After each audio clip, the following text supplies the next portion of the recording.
Hello, my friends. It's so good to be back. It's so good to be streaming. The tavern doors are open, so come on and have a seat, have some meat and relax. Hope you're all having fantastic days. Today we're kicking off stream once again with our Wednesday afternoon TTRPG, continuing our adventures in Wildsea. So, make sure you have yourself a nice hearty mug of meat, a nice comfortable seat. Without further ado, my name's Hippie, I'm your host, and welcome to the bridge. What's up, ladies and gentlefolk? So good to be back, it's so good to be streaming. Once again, back into our adventures in Wildsea with a wonderful crew of Scylla's Lullaby. Unfortunately, we are down a player today, hopefully not for too long in future sessions, but due to current time scheduling, Draven has had to drop from campaign, just tired and having to deal with the schedule shift. I am looking to hopefully figure out a later time in the day that works for everyone, so that we can continue to include Draven in adventures. But for now, we have the remaining 3 members of our crew. Very excited to continue our story from where we last left off 2 weeks ago. Crew having fended off some very large thrumming birds while right alongside the crews of the Glitter Crest. They now have come to a full stop in front of a gaping hole in the verdant sea, sunken below the branches, deep within the tangle. Some ruins of the old world have risen. Now up to our players to determine what they wish to do their adventure. So, go ahead and say hello to everybody and get going today's story. Hello, welcome back. Hello. Hello. Hola. Hope y'all are doing well on this Wednesday afternoon. Oh, It is definitely a Wednesday. it is certainly maybe Wednesday in some places. In other places, it's actually Thursday. Very true. Very true. Yeah, Nah, it's Wednesday, my dude. it's Wednesday. It's literally anywhere in the world, Wednesday. Australia doesn't Those exist. places, yeah, they don't exist. Sorry, Zeke. Yep. Australia's not real. Japan, not real.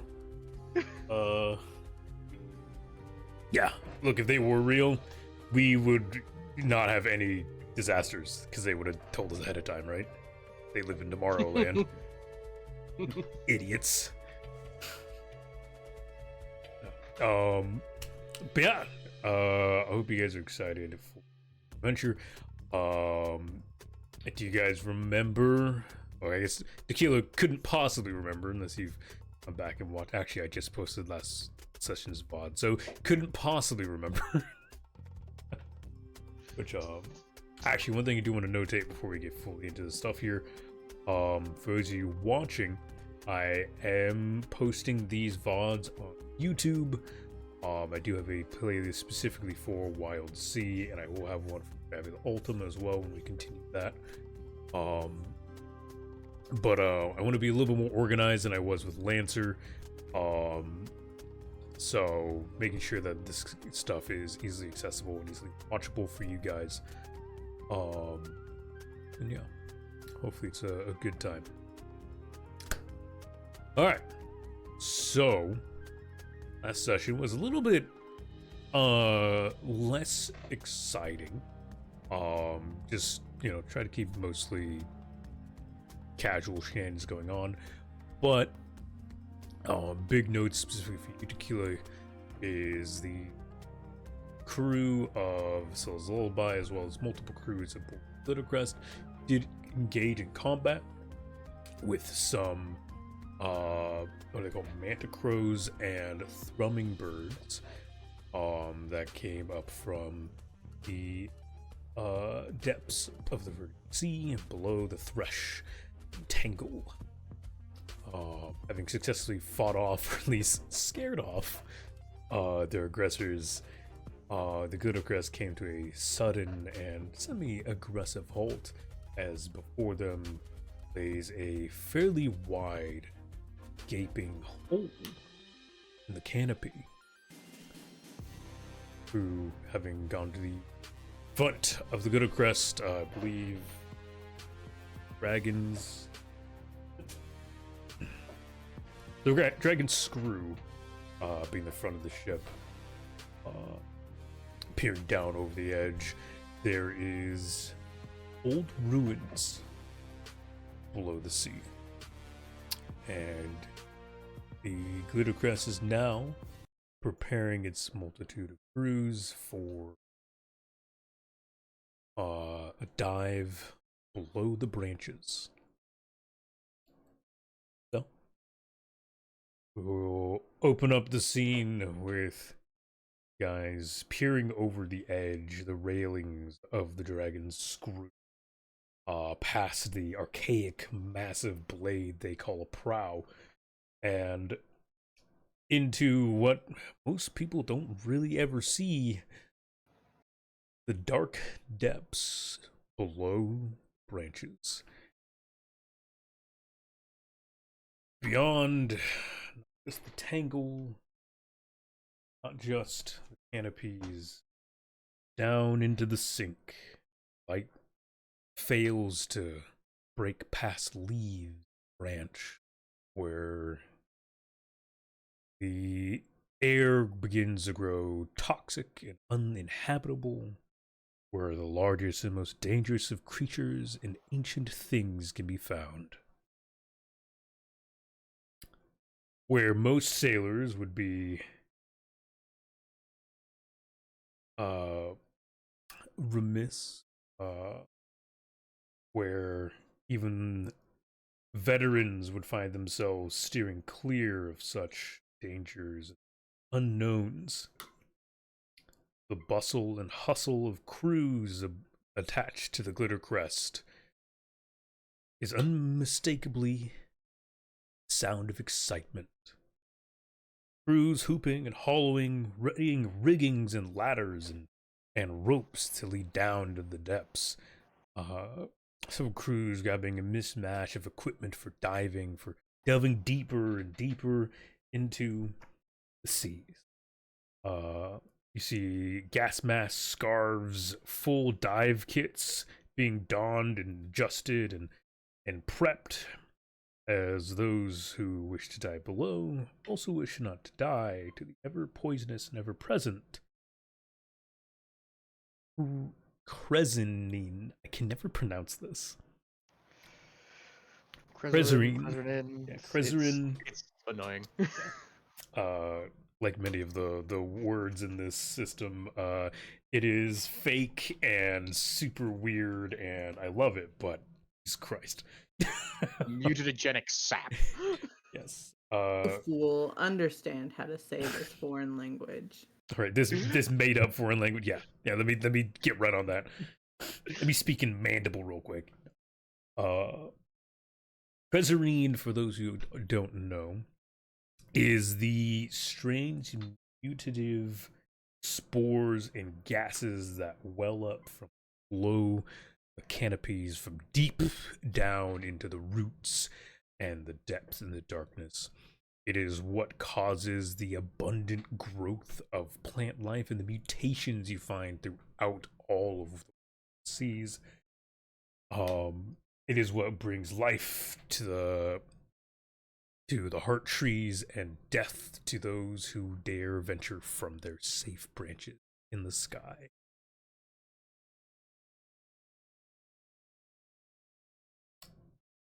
What do you guys do?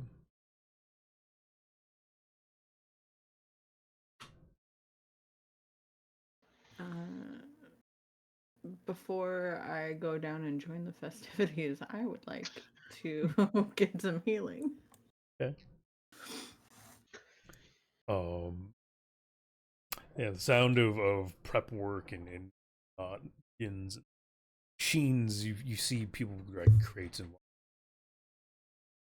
together, and seems that this is definitely an activity that multiple crews take great enjoyment.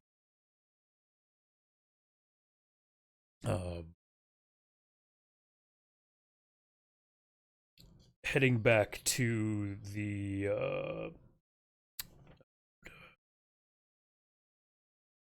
root and keel, been labeled, yes. Yes. You find Captain Itztotek readying multiple side chambers and with purifying ambers and multiple stations for cleaning and cleansing, or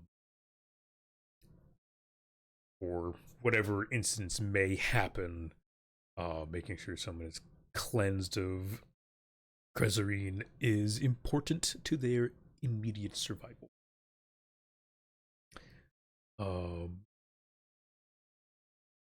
He looks at the three of you wander in.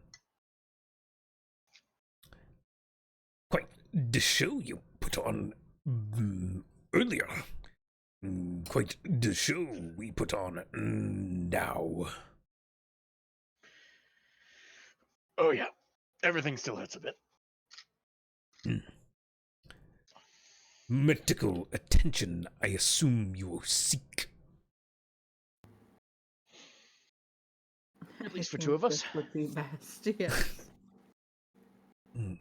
Find a chair.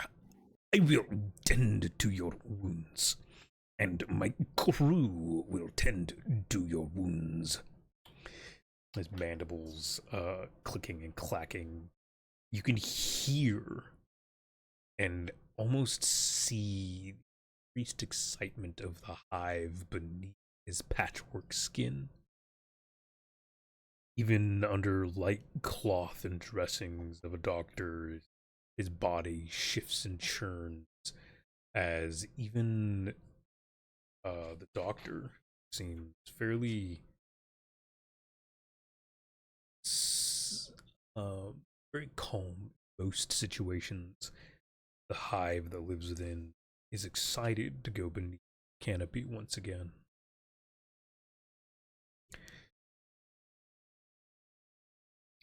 As you all sit and rest, the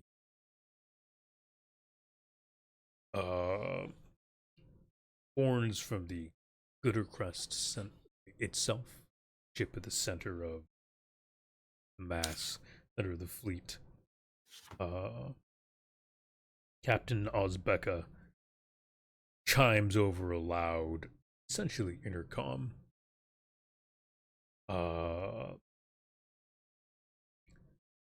Attention, crews of the Glittercrest. This is Captain Ozbeka. As you all know, the first delving teams to go down will be the surveying teams of the Wiregeist. I don't want to hear any more complaints from some of you rabble-rousers about missing out on loot. Your lives are as important as any money you might earn down below the branches. Please, patient, take your time, and let us map out a proper and safe route below the branches. You hear a fair amount of, like, not necessarily booing, but people a little less excited. Probably due to previous safety reasons. Ozbeka has declared that safety first. You guys are informed that there will be about a 3-day grace period before any crew outside of the Wiregeist and their specialized dive teams and equipment are allowed to leave the Glitter Crest to this new route below. So, if there's anything you guys would like to do for the 3 days outside of rest and heal, let me know.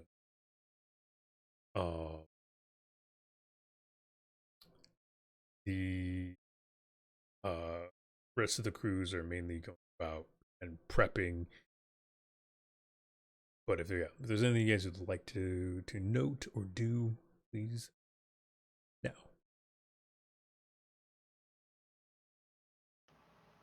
I will be working on the temporary track that I made to learn how to use Rattle. I'm Okay. kind of on the same boat. I want to finish my temporary track of learning from the doctor, and also I have a special project to use my milestones to get a skill point. Okay. Little Pot, was there anything you interested in? Well, no, Little Pus is gonna, I guess, just make sure the lullaby is gonna be in good condition while they're gone. It's gonna just clean up dust and whatnot, just deep clean the Silas lullaby while we wait. Yeah, I mean, the ship has been repaired since its previous encounters. That time was taken by engineering from the Worm Apple's birth and several other ships, and the damage that the ship initially took and taken care of. Outside of that, yeah, just general tidiness of the ship is fine. It's not exciting, and honestly, most of it gets done on the first day. Outside of some boxes and things that were blown about by the thrumming bird, there's not a whole lot out of place. Kokza definitely tends to take care of the inner areas outside of just the engine room. He does do an okay amount of tidying up. He's not always needed on the engine.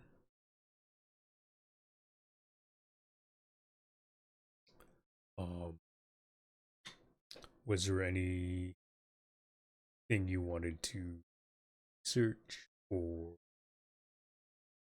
whispers, anything you wanted to start, anything like that?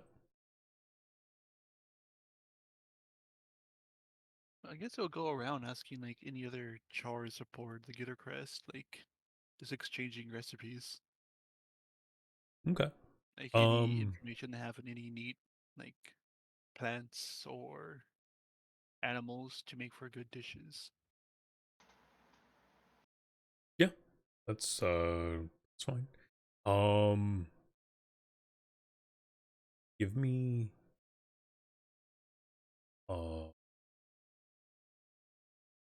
mark down for me a remark. Label it learning recipe. And we finish that, rewarded supplies from chefs to aid in your cooking. If you leave the Gooder Crest before you finish the track, able to be, by leave I mean if the Scylla's Lullaby separates from the rest, you guys, anyone who has tracks associated with the Gooder Crest will hold off on completing them, cancel them all.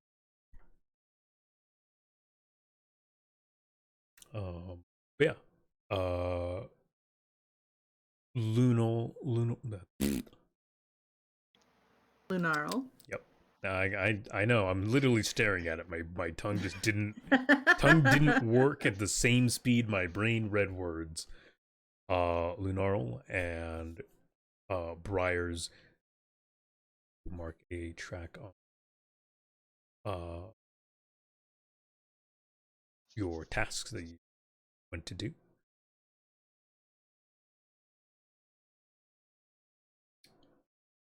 And then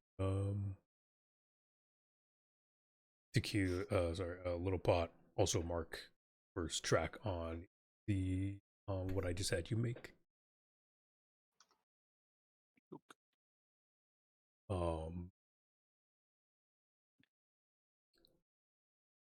Outside of that, open up sheet before quick.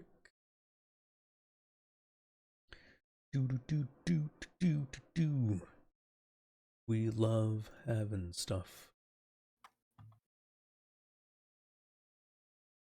I came prepared, don't worry.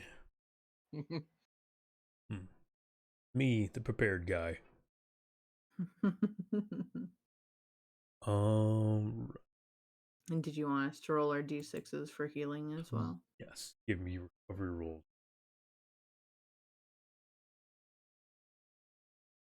Sweet. I got a 5.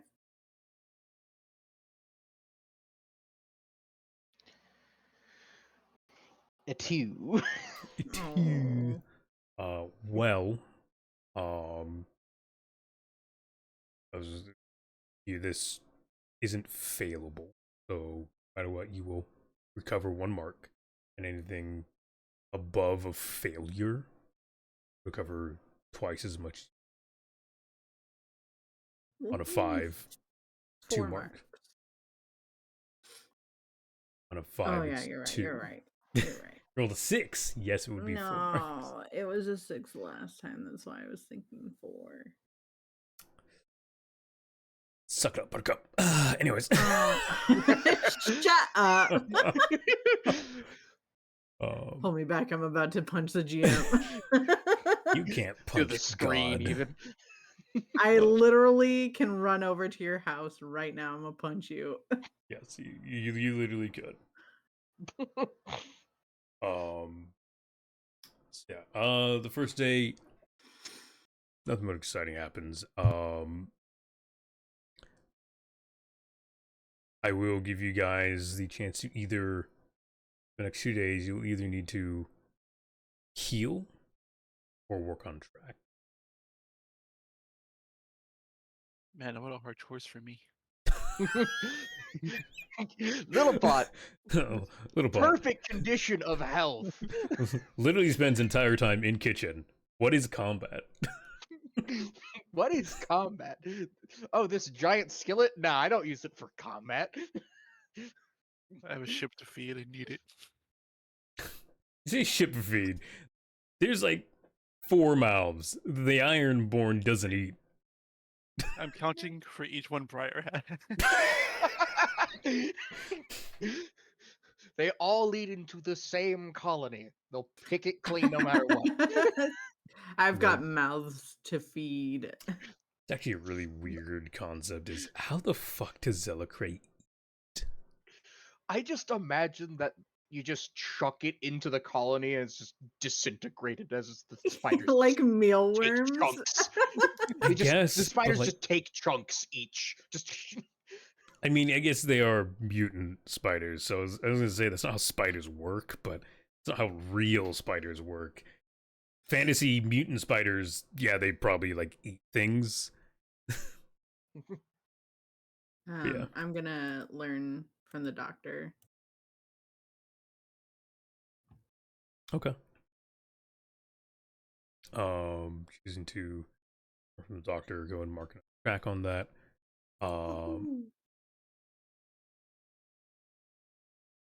And yeah, if you wish to do the same thing for the 3rd day, feel free. Hell yeah. But as the days go by, you hear semi-worrying reports of as well as if you venture around the ships, you'll see on the second day a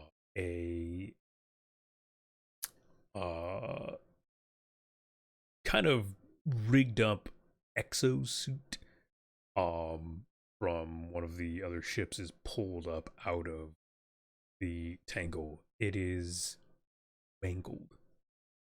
A twisting, almost vine-like work of branches have burst from inside of it. Who was inside is dead. And the suit itself is blown open through its side to almost a 90.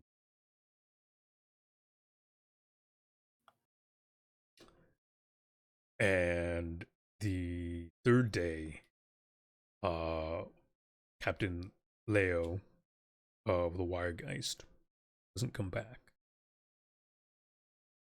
Whether he is busy, occupied, or otherwise held up, you begin hearing worrying conversations amongst crews about what might be below.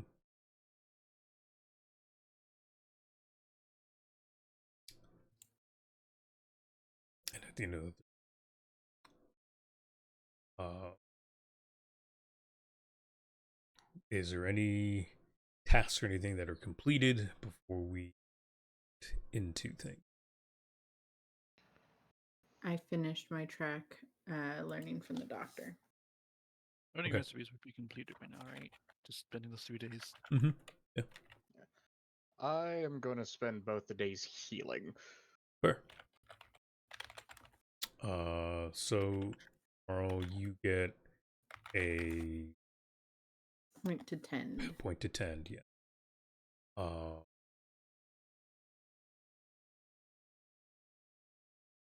And then Briars, give me 2 recovery rules, please. A 5, so that heals 2, and then another 5 that heals another 2. Woohoo! There you go.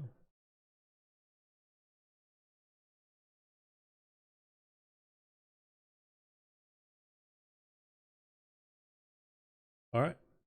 That, and then Little Pod, I will dig up for you 4 specimen in a bit. I'm not gonna do it right now unless you. I can wait. Okay. Do note that you will be gaining 4 specimens. These for cooking or anything else is up to you, but yeah. Just simply so I don't forget. All right. So, with the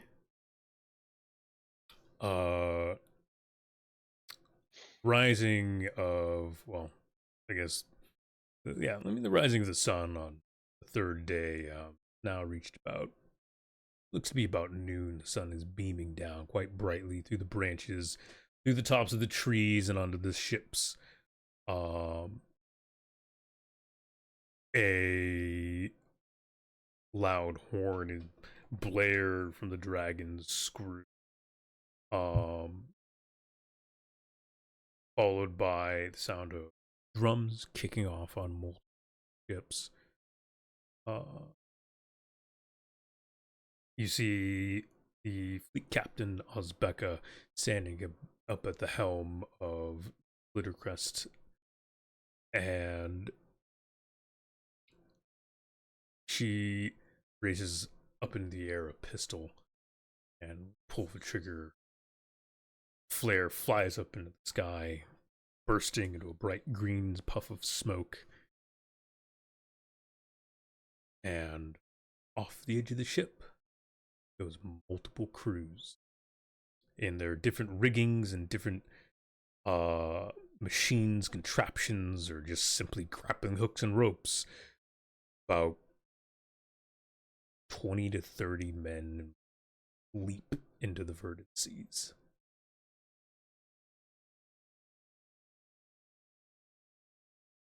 You guys want to do? being not necessarily unprepared, but you have the 3 days to rig up anything specialized.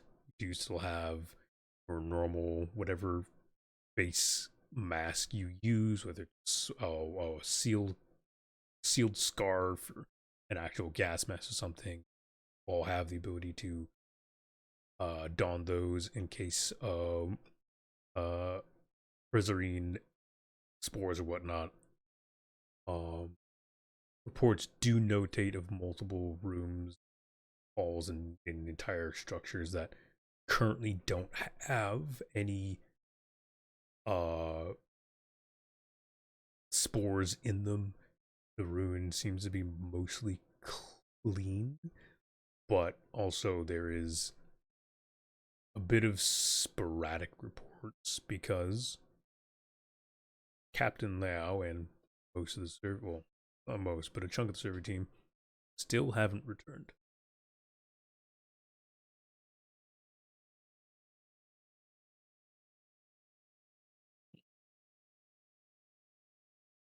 What would you all like to do?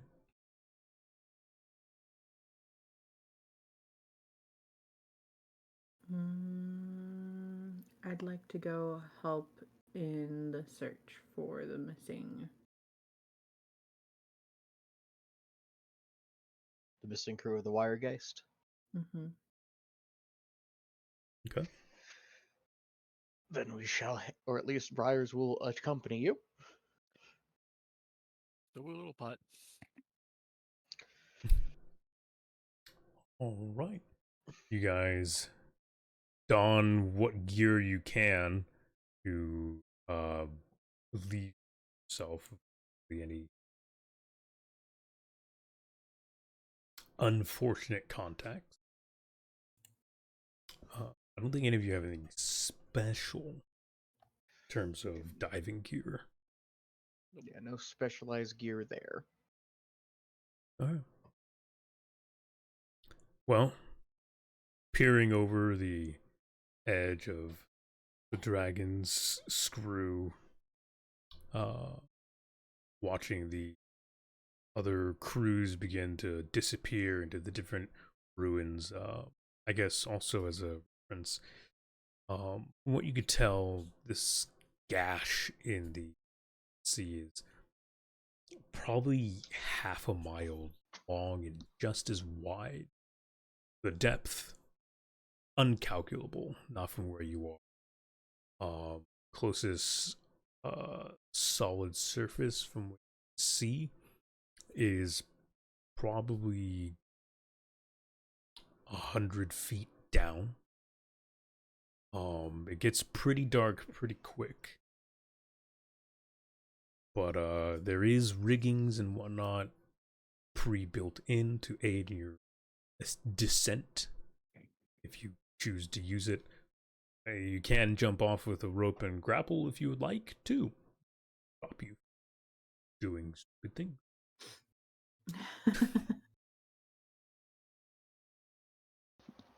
Briars is a little tired of doing the stupid. He's done a handful of that recently, and it has not gone well. Briars pulls out the full climbing kit, rigs himself to the railing, and very slowly begins his descent. I at least when climbing don't take cuts no matter what, but he's still just gonna. It's like, I just fought a bird. I lost. I'm just taking the quote unquote stairs. Fair. I am going to also grab a rope, but I'm gonna wave walk my way down. He's gonna use the machines that I've made for lowering you down. He has too much mass that gravity can attract if he tries to go Fair. the harder way. Taking one of the smaller elevators rigged in onto the side of one of the ships, you slowly are lowered down through cranking of gears and hissing of pistons.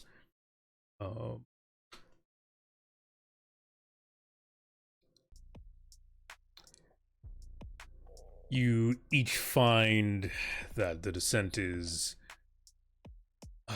not not necessarily long, but it is a little foreboding. As again, as you get deeper, the shadow of the ships above you blot out the sun. The branches consume the sky, and into the depths of the sink go. The branches here are thick and rough and old, but at the same time, sections are sparse, dead or dying. You can see more fluorescent plant life below the trees, more fungal growth below the branches. Finally, each of you steps down onto a solid rocky surface of some sort of ruined building. Its holdings are slightly off-center. Everything is a little canted to the right.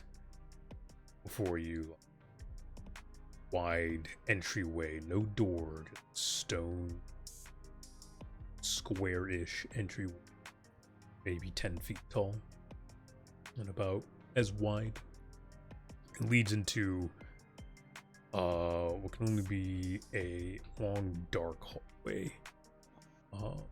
You can kind of make out the glow of some sort of bioluminescent mushroom at the entranceway, but beyond that, it's hard to see anything. In the distance, you do hear sound of whooping and hollering from other crews, as they also disappear into the depths of the ruins.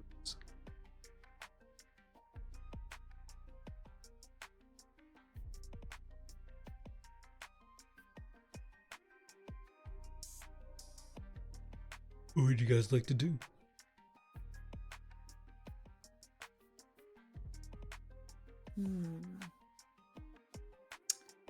Making to split up and look for clues. Alright, you guys split up and are each individually torn apart, limb from limb. At least with one thing with the Briars is bare minimum. The ground may be slanted, but ooh boy, solid ground. Yeah, solid ground. Intertwined within all the rock and whatnot is the growth of branch and root, like anywhere else. You can see and also hear on occasion, this ruin is coming apart. You see cracks in the stoneworks of the ground, and you just see a chunk off in a distant part fall into the depths once again where this ruin came from. There is only so much time you might really be able to spend here.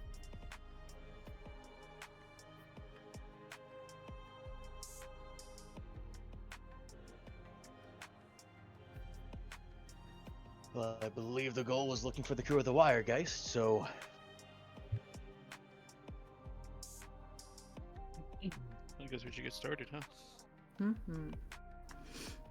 Since I took the fast way down and I'm waiting for them to get down, can I heal real quick? Just No. one quick tend. Just one quick tend, you know?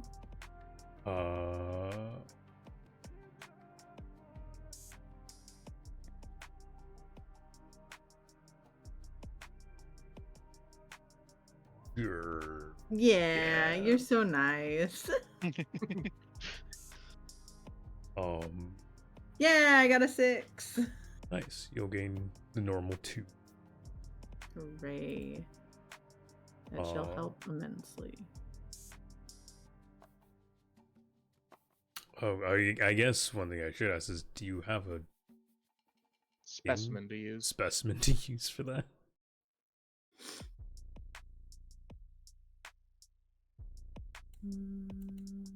Do I need a specimen with tend? Yes. Yes. Yes, I'll go ahead and use a life root. Okay. Seems apt.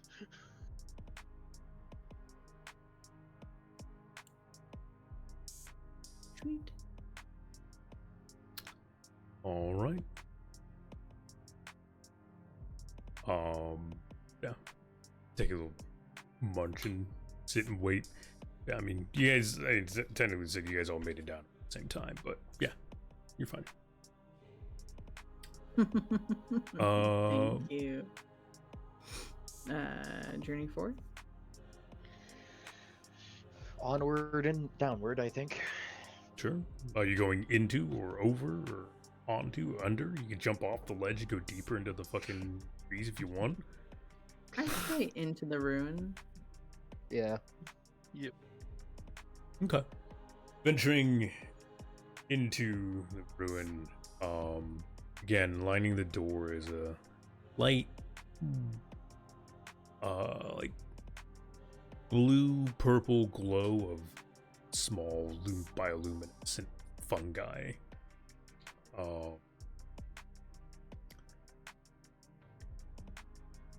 You pass into the halls, dark,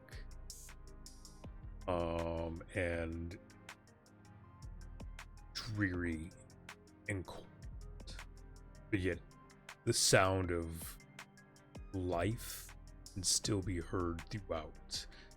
The ever shifting branches and rustling in and around the ruins, the skittering of small creatures and the chirping of well, what might be birds or other things within the darkness.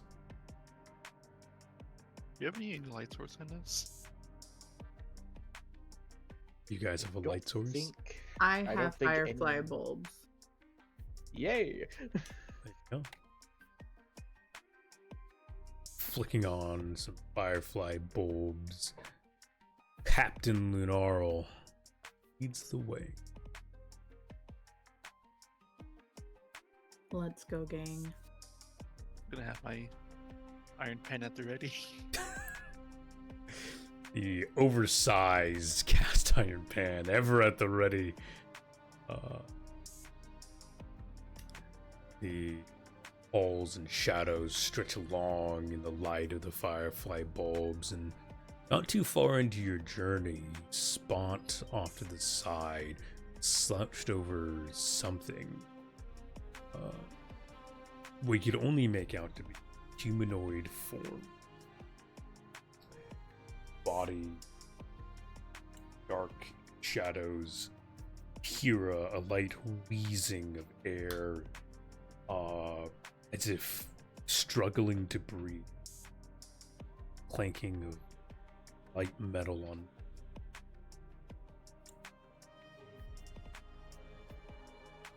Captain, is that you? There's no response.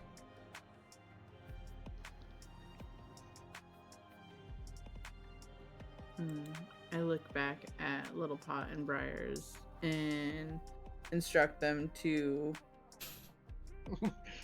stay Identify. close. I know. I'm gonna. You still first. I'm still gonna lead, but I want us to stay in a close formation. And I. Briars is continue- going to tighten his spore scarf real quick.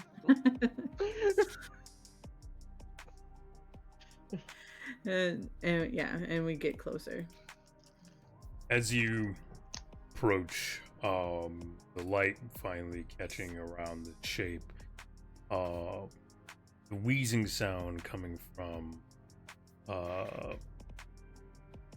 a semi-large sack combined with only looks to be a bellow, pumping air in and out as the sack deflates and inflates like a artificial lung. The humanoid shape slumped over what it's picking at, shifts and churns. As it looks back at you, its cold steel face, motionless, simply slits for eyes, its old creaking joints pulling it to a rise, mix of metal and carved wood and rust and mildew. Visitors, greetings. Maintenance in order. Watch your step. An automaton. An old world automaton stands before. Some of you might know it as Bellows Garl. At this point, ramshackle machine built in the old times, designed to represent old corsairs of the seas back in the day. Metal eye patch fashionably strapped over one's eyes, the low flickering red glow to it. A crude and chipped rusted saber rests on its hip. Seems to be digging through a pile of rubble, little more than rock scattered onto the ground, probably fallen from the ceiling. It's a ragtag, metal parts hiss and clank and churn, attempts to shift and move. Protocol. Maintenance hasn't gotten to him. Protocol. Maintenance. Please. Watch your step. Turns and to clunk down the hallway.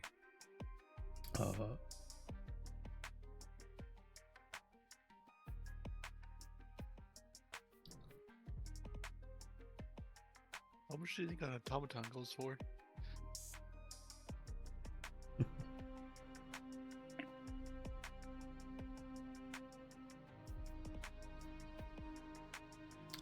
You guys like to That do? was, that was spooky. I guess we venture further, but we watch our step. I've at least heard of those things before, never met one. I'm surprised it's Odd still working. things.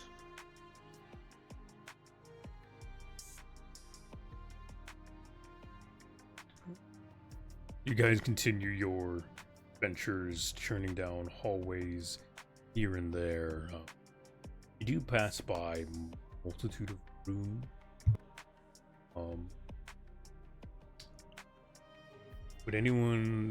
Would you guys like to attempt scavenging for anything, or would you be focusing on trying to find the captain of the Wiregeist and his survey team? And I see those luminescent mushrooms are edible. You don't know. I'd like to see. So I asked.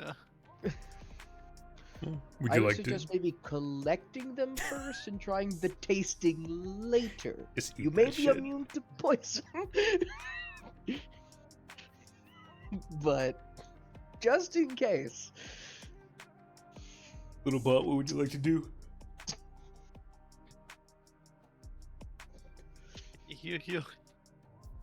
He'll heed his crewmate's warning, and he'll just pluck a few and save them for later. Get two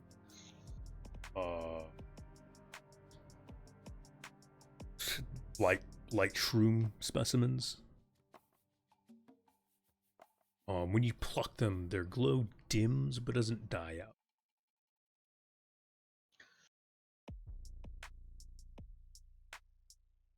These are sporadic growths. You do notice a plethora of other things that grow alongside them.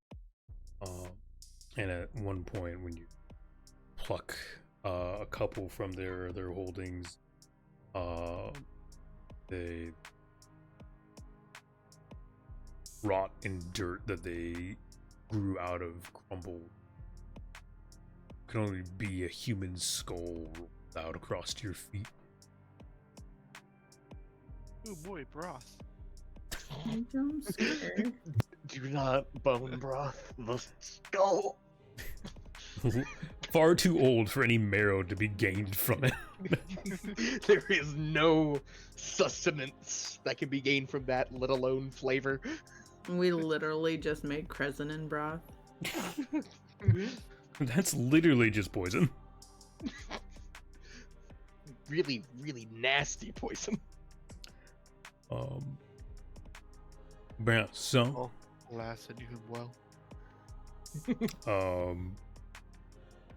you also come across, as you wander the halls, there are more bellow garls about, in multiple shapes of disrepair. Some completely non-functional, others in states of what you could only really refer to as madness, as they walk against walls, or they continually pick at a single thing, or they repeat line after line after line, a droning tone that fills the hallways with a very eerie and old sensation.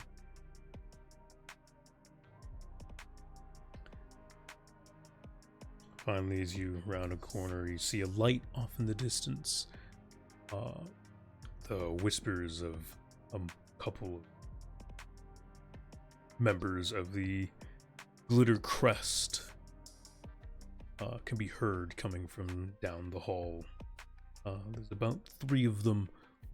One of them has what seems to be a trained pinwolf at his side, sniffing about, tasting the air with its tongue. It whips around back towards you and at a low growl and hissing sound. And reaches down and pats its head. Shh! Quiet now, Tigray. Quiet! Do not wake anything we might not want. These are friends. I hope. His hand is on the hilt of his blade. Friends, yes. Friends. Good, good.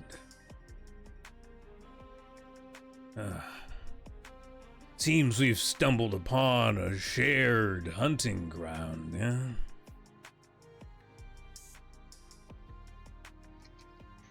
Now, the main thing is, are we looking for the same quarry?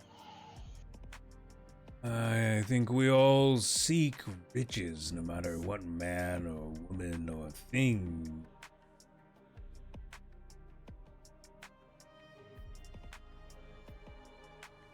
I'll tell you what. Finders keepers, yeah. Just to make things fair. That is true.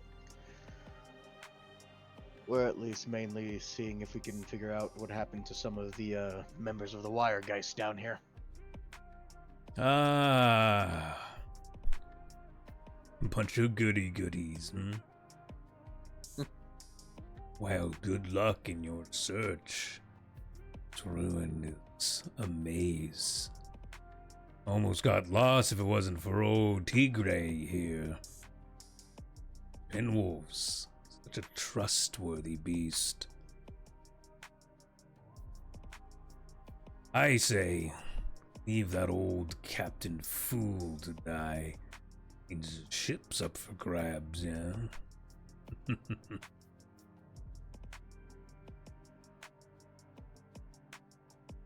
He turns towards his fellow crewmen. 2 Ardents, and he himself is a Gao.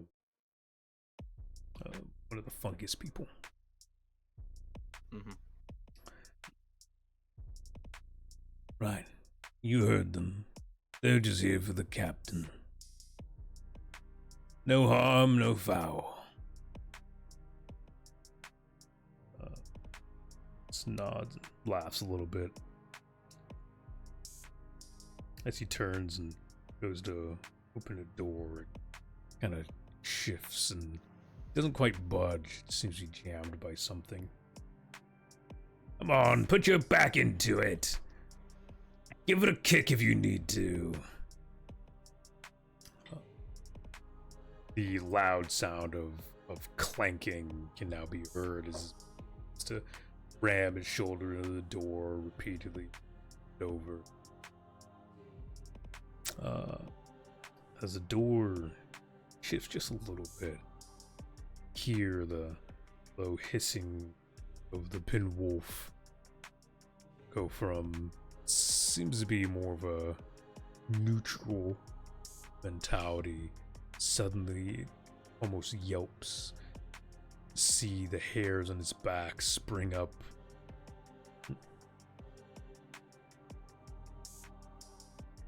Or I think you should open it. wait! Before the gal can finish speaking, the door bursts open. Man tumbles inside, but never really get to see him enter. As when the door smashes to pieces, cloud of Prezarine spews from the room, long sealed into its depths. You hear a "Ah!"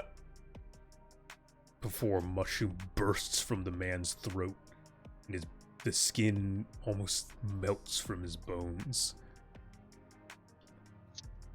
The the Gao crew member leaps backwards, pulling his mask up over his face. The other ardent for doing so, but not quite in time as his arm is caught within the spores. See the skin mutate, turning black and raw, and then scaly, and then simply dying on his body.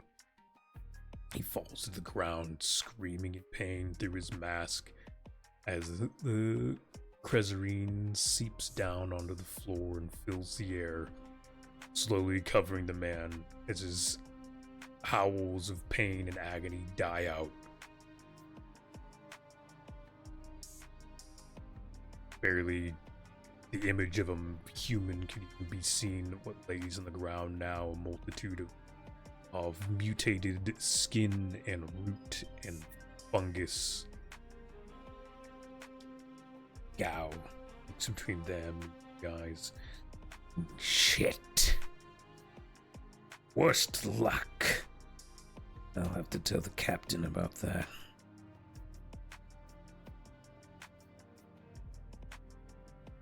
Well, best of luck to you. This is probably what happened to that silly captain you're looking for. The seas give and the seas take, eh? He leans down and see his hands gloved. He begins to kind of push aside a bit of the rot and corruption on the second man's body as he pulls out a small bag of, you're not quite sure what, something valuable it must be. Puts it in his pocket.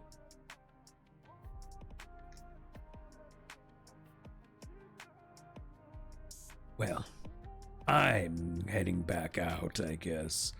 Need some new guinea pigs for the next door. Bit. Kicks the dead man around and begins to walk towards you guys and then past you.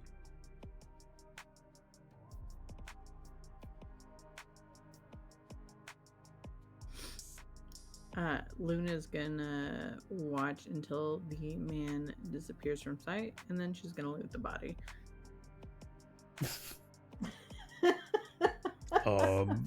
Without proper protective covering, hands are not as the Gao's was.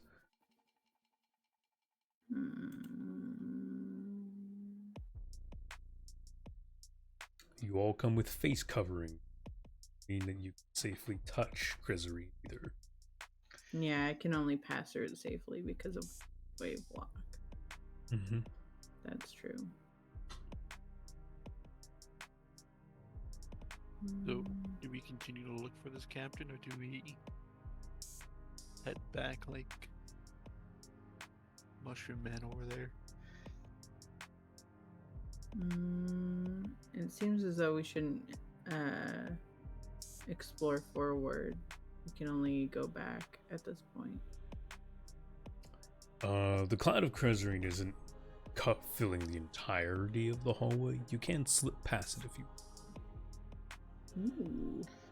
The hallway does kind of break and slant further down into the depths from this point on. Only learned two things from that. One, don't mess with anything that's sealed shut. Two, Sometimes even the living don't have hearts. Too true. As long as we move forward and avoid anything sealed, we should be fine. So let's continue.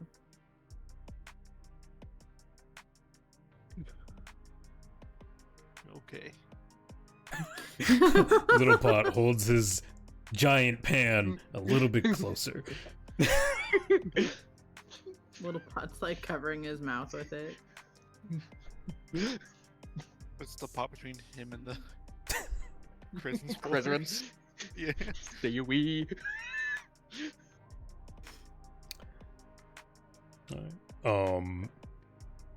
There is much more fungal growth as you go deeper into the hall. You begin to see small patches of crezery kind of drifting along the floors of the hallways, out from under doors, and occasionally rooms filled with fungus and corpses and machines.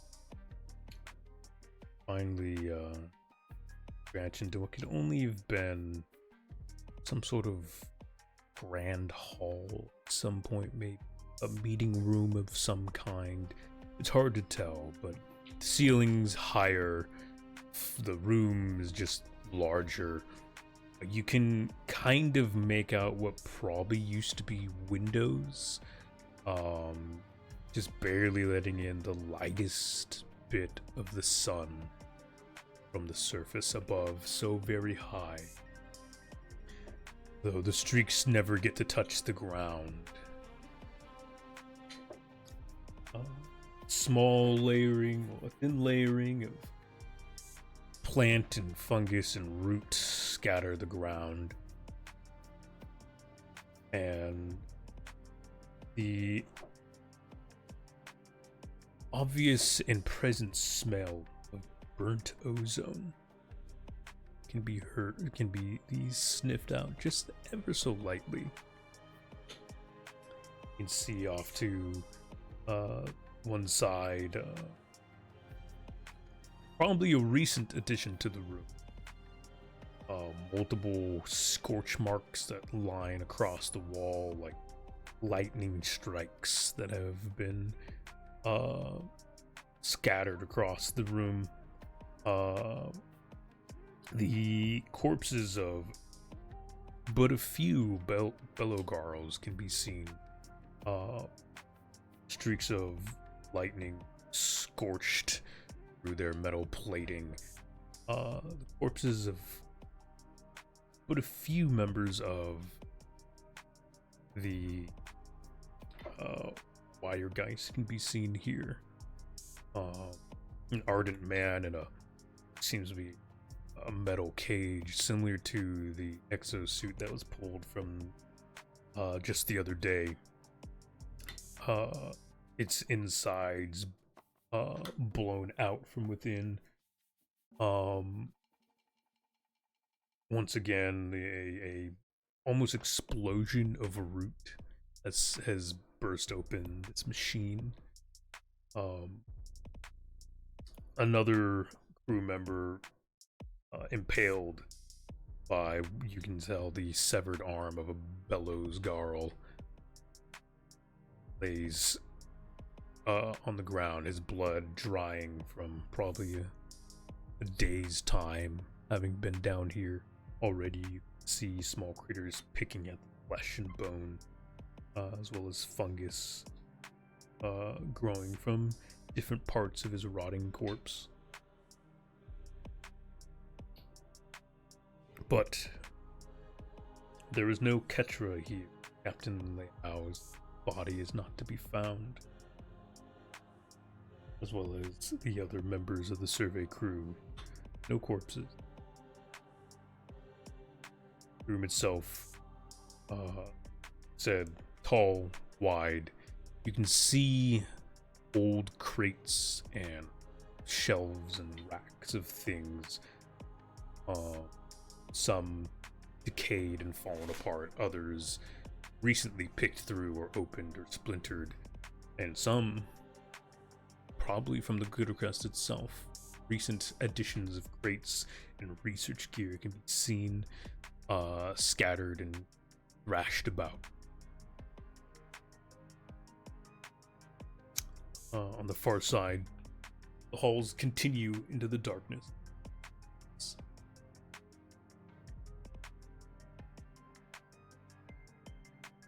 What would you guys like to do?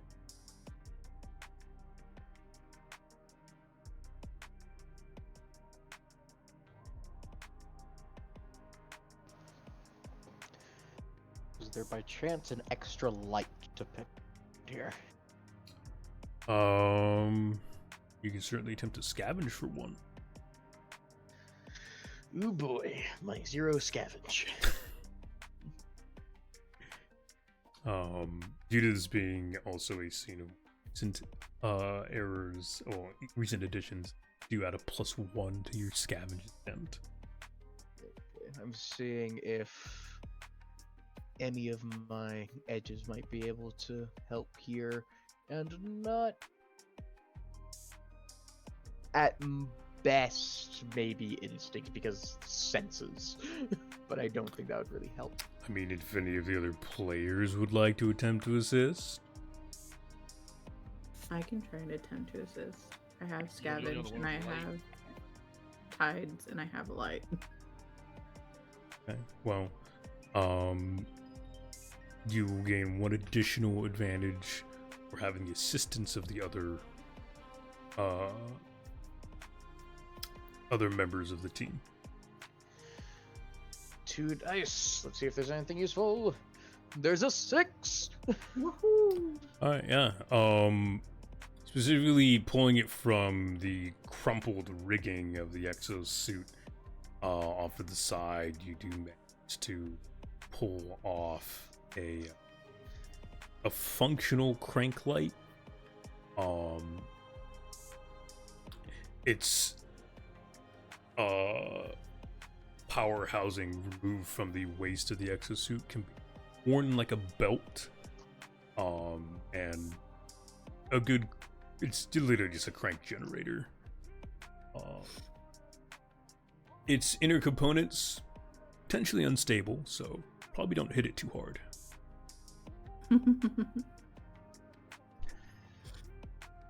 As you wind it up, the sparks of electricity course through its inner casings, and the small headlight flickers on. Does a bit better at filling the halls than a couple of firefly lights.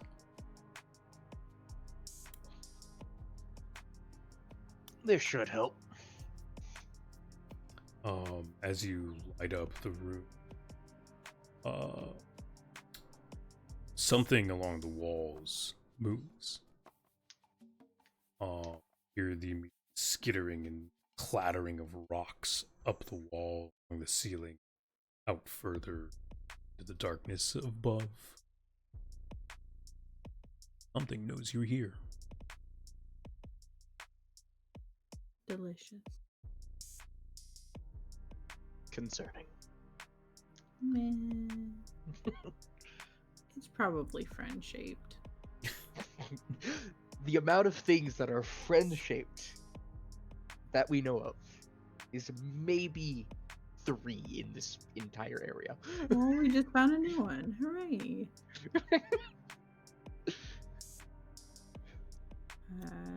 Continue on. Now that we can see. Would you like to scavenge anything else around here? You guys good? I sure would. I'd just like to general scavenge. Well, sure. I mean, general scavenge of what?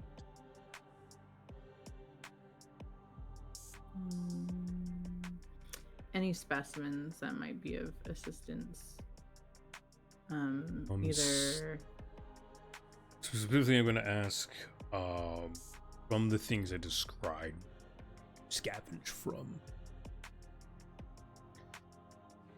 If you'd like me to iterate, I can.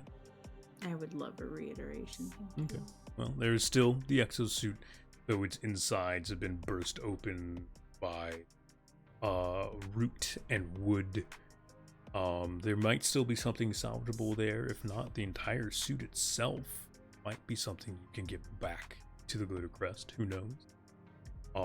There is the man impaled by the bellows Garl, as well as the multitude of scorched Garl corpses. There is the shifting and growing roots and fungus as smaller life forms skittering about on the floors. See, there are crates from the Wiregeist and the grass itself, scattered research material that were very suddenly left behind. Let's scavenge the crates. Give me a scavenge, please. Okay. +1 because of the light. Yeah. That is 3. And I got double.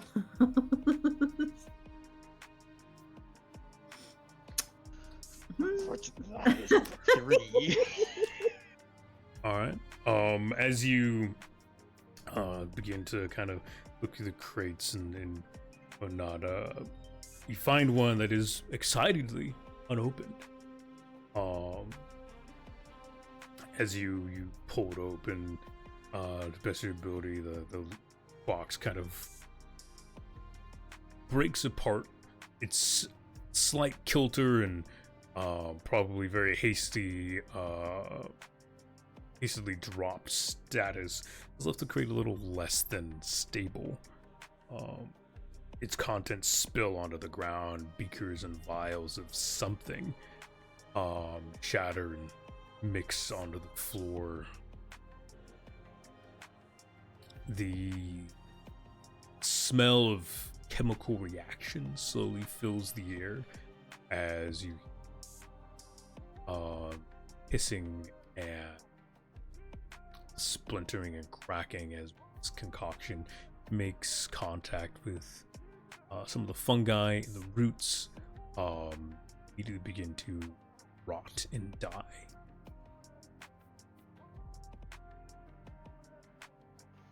It's not necessarily a negative. It's kind of interesting.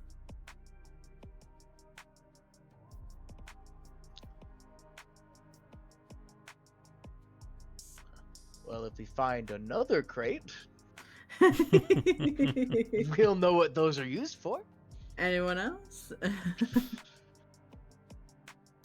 Little Pot, would you like to scavenge something? Or attempt to? I would like to kind of like look closer at how the roots kind of bursted out from the exosuit. I don't want that happening to myself. Fair. Yeah. Study that. Yeah, give me a study. With a +1 because of the light. Just put it 2. 'Cause I don't have a Sure. healing study. 5, 6, and 5. Okay. Getting closer to the crumpled machine and what can barely be called a man inside now. You can see the twisted churning metal,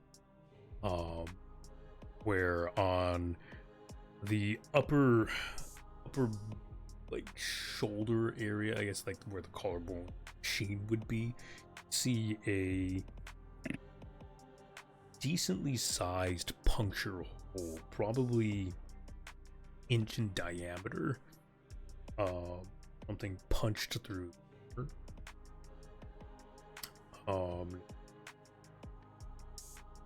Examine and see where the wound goes.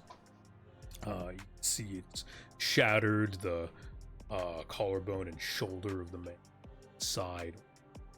That or the root explosion that you've seen around end point of whatever punctured exosuit. Seems that whatever it was not only punctured but injected something into the man, which caused the sudden growth and explosive of in wood and branch.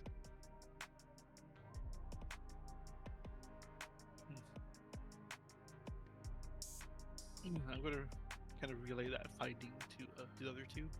Let them know that something in this ruin can inject something into us, and we can end up like this exosuit man. I just thought it was just a Krezeran burst of plant life. Is there a chance that I can roll hunt to see if there's anything that I've heard of that can do that? There is nothing that you could have hunted that would come to mind. So it's new. Wonderful. Well, you've also lived on the mountains most of your life. That too. That is very true. I've had very different entities to deal with. Considering we're in ruins, is more ancient than it is new. New to me. Old to the world. There is nothing else you would like to do in this room. Would you guys like to move on? Or would you like to continue to try and scavenge for things?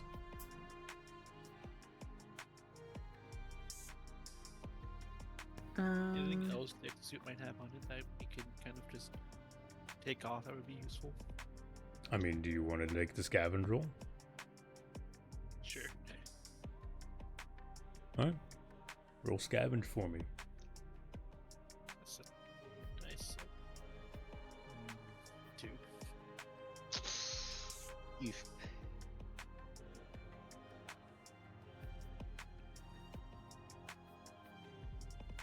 As you kind of pick at and pull apart a machine, the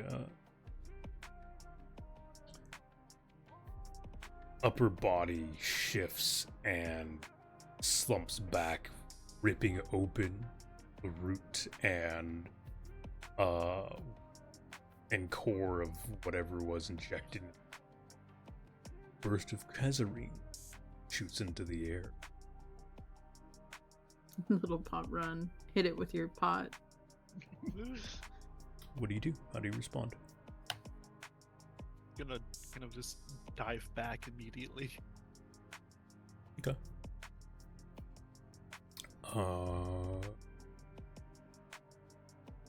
Give me a dawn. Would instinct help with that? Sure. I don't have dodge, do I?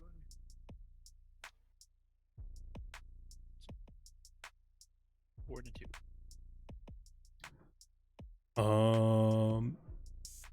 You get out of the way without any major unfortunates. Though a bit of Krezeran does batter up across the sealed scarf I assume you're wearing.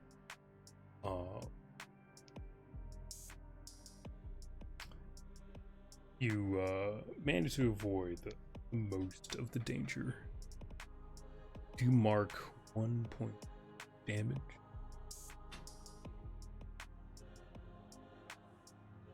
Yeah. All right. I would like to look in one of the other crates.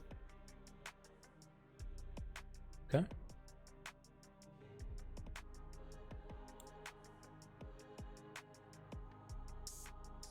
Are you kidding me?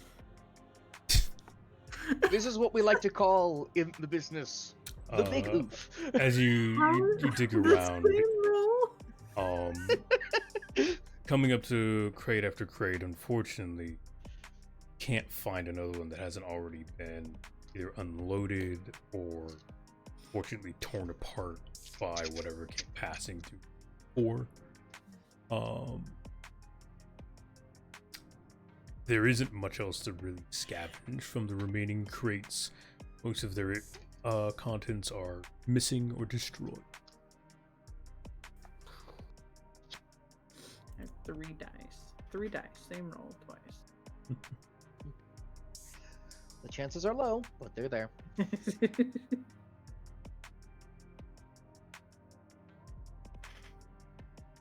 Anything else?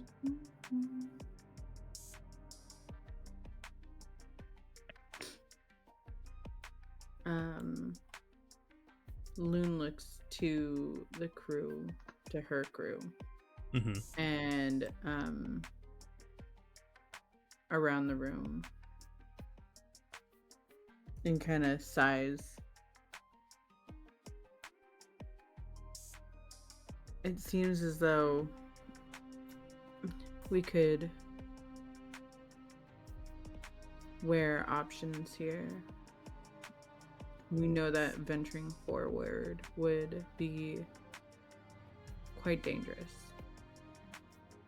We could try and bring some of this exosuit up to the surface, or we could keep looking. There's something that makes me think there's still hope further down, but I know that we're not quite prepped for it. So I'd like to consult you both first before making a decision.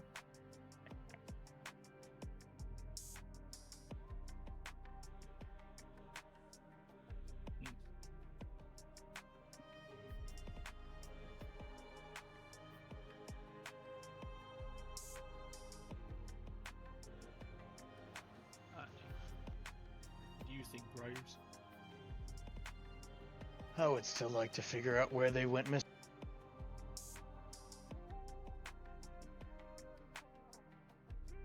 So you both want to continue?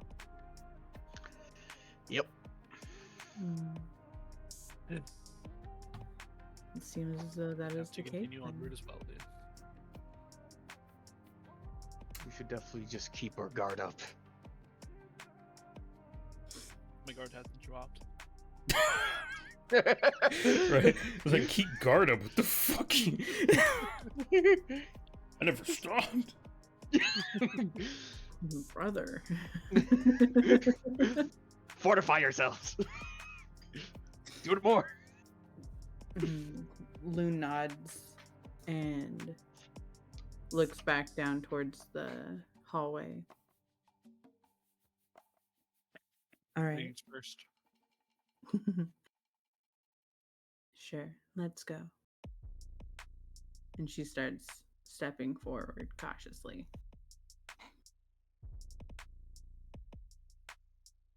You step forward into the next hall and move on. You step forward and immediately fall and die. Good luck. Your captain's dead. Have fun. As you venture deeper,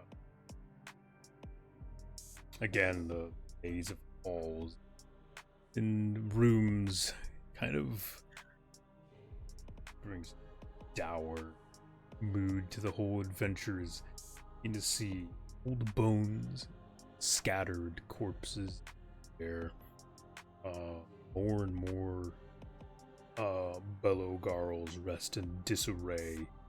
The occasional marked with scorch and burn marks, but most just having fallen apart for a long time, no maintenance, and continued cannibalization of each other's own parts.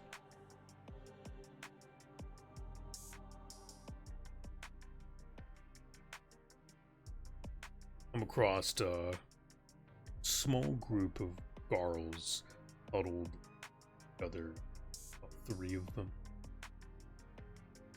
Constant wheezing of their lung-like bellows filling the hallway and at their feet, continuously stomping on some sort of what it was. It's hard to tell. You can simply make out mulched petals, plant-like. Stop and one of them slowly creaks its head back towards you. Warning, maintenance, building compromised. Warning, turn to main hall.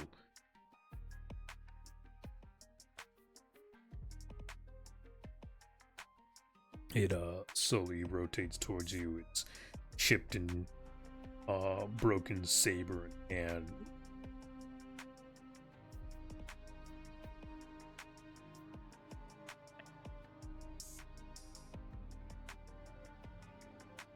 Will do. Y'all think it's friend or foe? It's not foe yet. Judging Or at by least the- have evidence that the Wiregeist people were down this direction. Judging by the state of the exosuit we passed and the scene found there, I'm not comfortable trusting any of the Belloguard. Let's try and be cautious and avoid them as much as possible.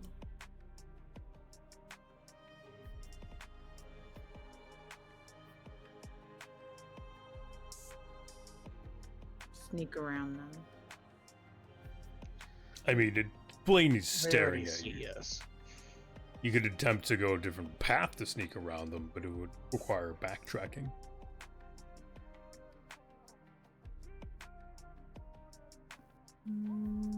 Let's do that.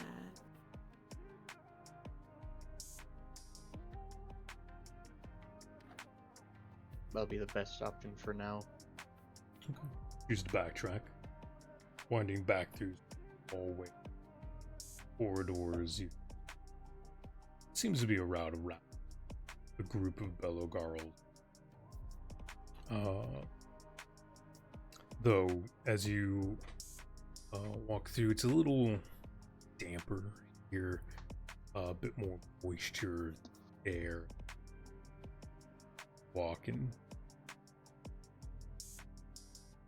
It's not water that flows and trickles down the walls.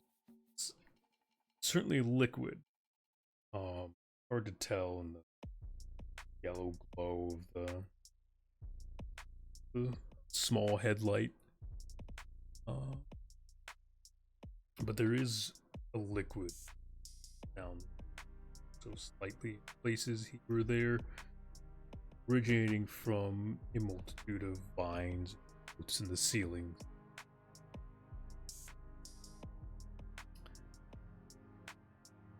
Here you find a ardent man tangled and bound up in the ceiling, mixture of vines creaking and turning around. You can hear bones creak and snap as this creature, this plant, seems to be consuming the man and the biomass that he.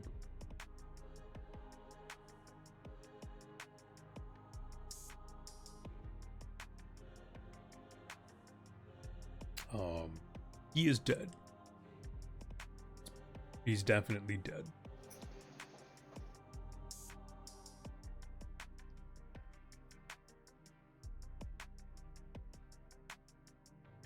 Definitely suggest moving before this thing realizes it's still hungry.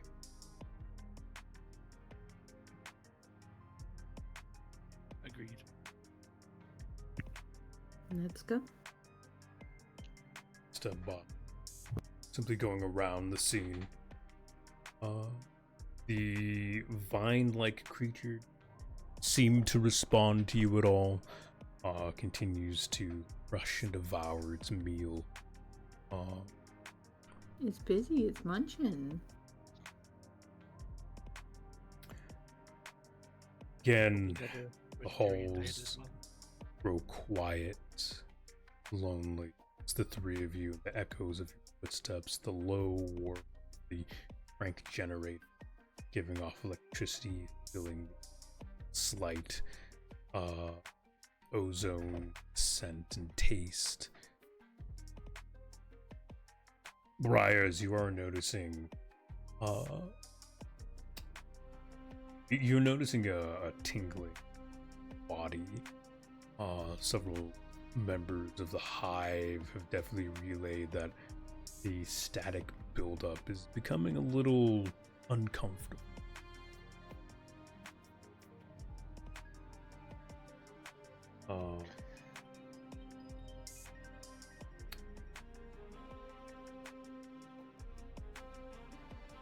Would you like to do anything? Are you going to continue? We might need to forego the light for a moment. Or maybe for the rest of this. The battery seems, or the generator of this seems to be, not in the best condition.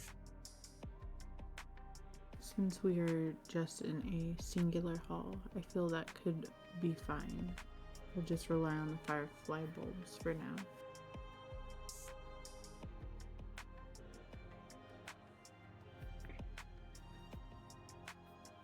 You turn off the spotlight, the headlight. Yeah, just let it fade. Okay. I mean, you could switch it off. It does have an on-off technically. Okay, then yeah, we'll switch it off to make sure. Okay. Still is a light humming as the electricity doesn't have much, really anywhere to really go, but it does slowly begin to fade as this kind of dies off.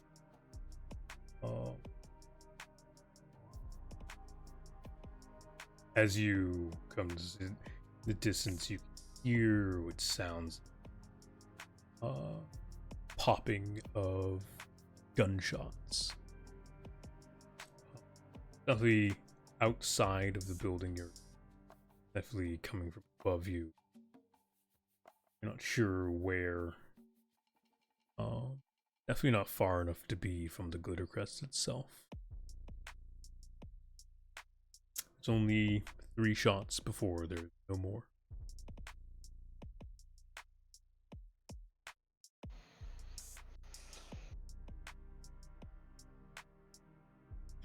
Let's hope that's not another dead man.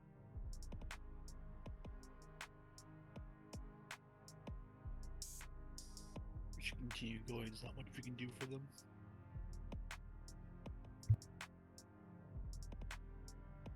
As you all continue, the air begins to grow thicker, damper, moister, and you can just make out a bit more resinine seeping from the wall, or slightly thicker clouds around you. Nothing that requires immediate attention or halting. Nothing more. Find yourselves in a hallway. There's a couple of doors on either side. 2 on the left side of the hall are smashed open or fallen apart from age. The 3 on the right side of the hall are still closed. The far door on the right is bulging. You can see roots kind of peeking through cracks on the door frame. The hall does continue on.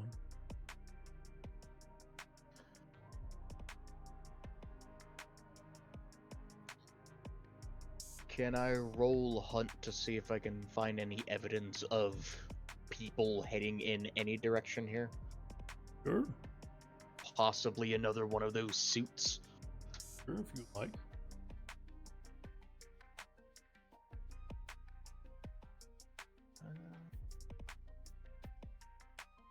The grand total would give me 3. Do it with a cut of 1, since your only light source is the firefly. Very true. double fives. You can see the telltale signs of combat. Again, multitude of locations have been spattered with electric strikes, some kind of lightning. As well as you can see the crumpled forms of a couple of creatures. Seem to be the same vine-like masses that were consuming the man you saw earlier. Alongside that, smaller creatures here or there, blasted into small pieces, barely recognizable as plant or insect, simply scorched matter on the ground. No crew-like remains rest here. Any corpses here that might represent a humanoid are long rotted skeletons. Seems like the crew of the Wiregeist had a scuffle, but seemed to have won. Unless the corpse was dragged off. But I don't see any sign of one. You do see some decently sized gashes in the stone. Multiple slashes on either side of the hallway.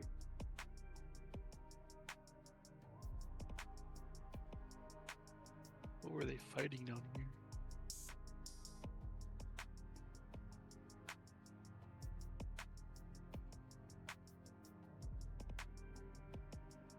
You guys like to do anything else?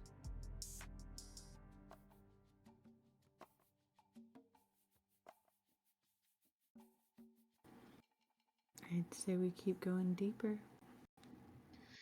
Yes, that's where it shows that they might have head towards. Mm-hmm. Alright, you guys continue on. As you walk past the hallways, on the side, the second door,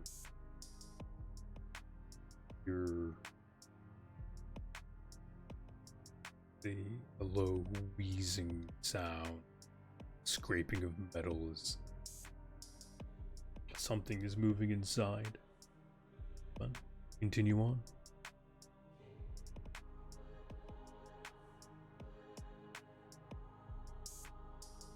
Finally, the rockery, stone carved halls give way to open air, though still dark, damp. Part of this building has crumbled away, though definitely more recently than not, almost as if something had smashed it open. See more claw marks, scorch marks around, and the walls that remain. And up on the, barely make out up higher, along the outer walls and the roof, long gashes and about 3 inches deep from what you can tell in the broken stone. The hall in front of you continues on, though there is about a 5-foot gap from where you stand to the ledge on the other side, with the floors crumbled away. You can see the half smashed remains of a gal laying on the other side. Body is recent. Wears what looks to be a lighter form of exosuit, more of a skeletal framing and assistance rather than the bulk that was the suit and the armor itself.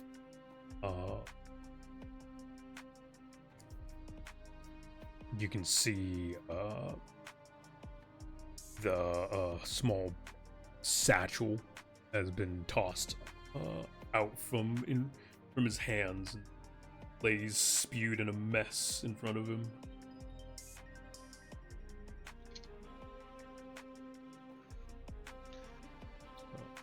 You can also tell that the broken walls and up to the ceiling do seem climbable.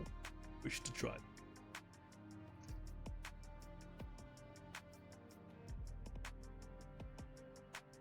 What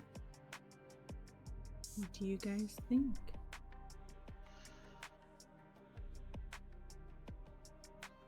I feel like we're getting close to our unfortunate friend. Seems to be a fresh kill. Shall we venture further in? If there's any more of them that are even left. Still no sign of the captain, so Yes.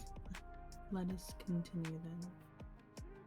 before that, the bag with everything that was brought out from it, could any of that be useful to us? Huh?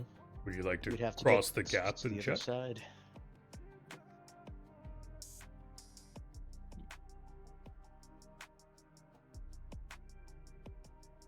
How big of a gap is it? It's 5 not large. It's 5 Big. feet. Complex jump for most, but nothing crazy. Oh, I'll make the jump.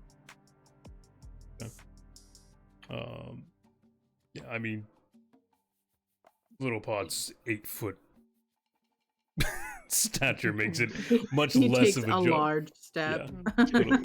Yeah, if he wanted to, he could just lay across the gap. Would you like to cross the gap? I'm gonna cross the gap. Take a step over the gap and a little more than a hop, but as you do, sudden tangle of vines and a mass of blurring green and brown leap up from the gap below. Shit.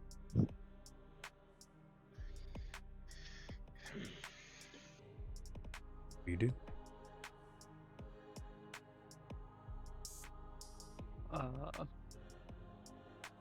Like they came up from the gap itself? Or... Mm-hmm. Shit. Because I have to brace myself with my iron pan. Either that or swing the pan at him.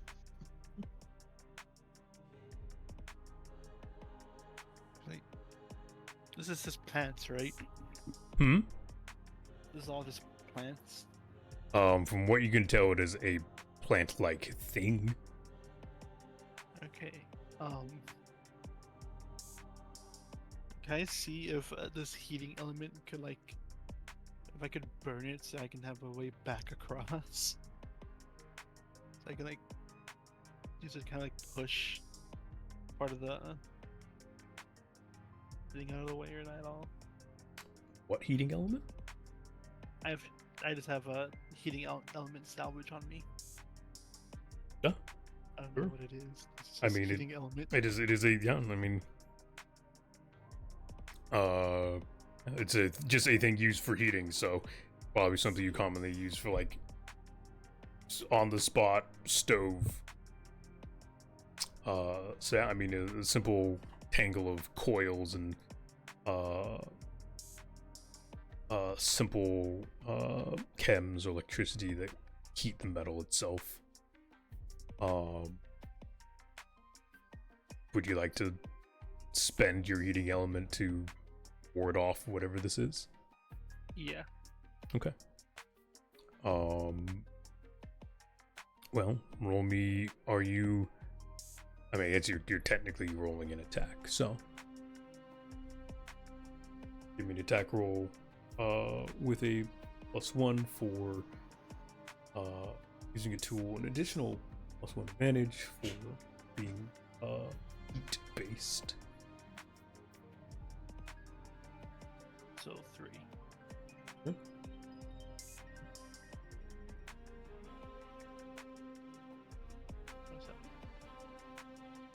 432.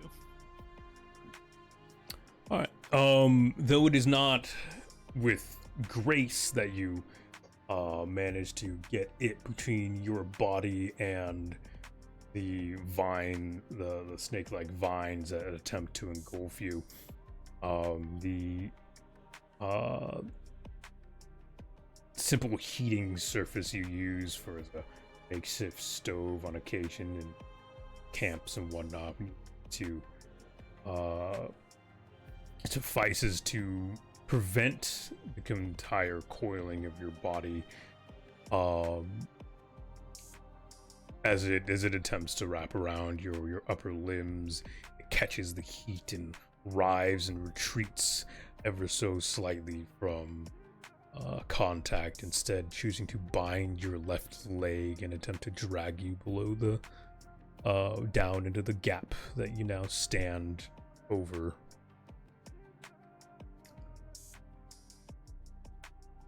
Focus up.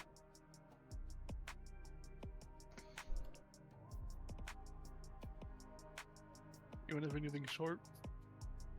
We all should have at least a starting knife.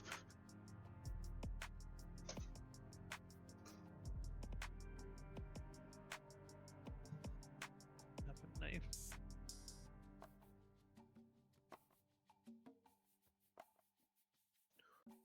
So I guess I will at least take focus, and he is going to try to get across and chop at this thing that's trying to take his crewmate. Okay.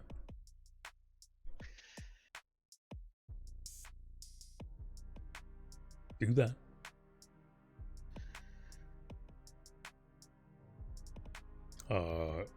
Try to think of, because at bare minimum teeth, because savagery.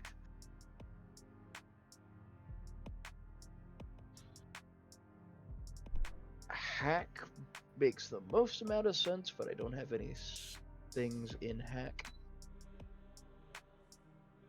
Fair. Is there any possible way that I can use hunt?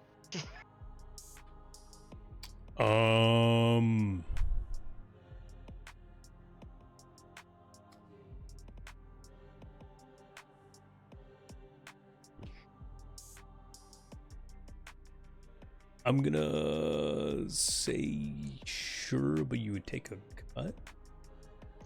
Acceptable. Okay.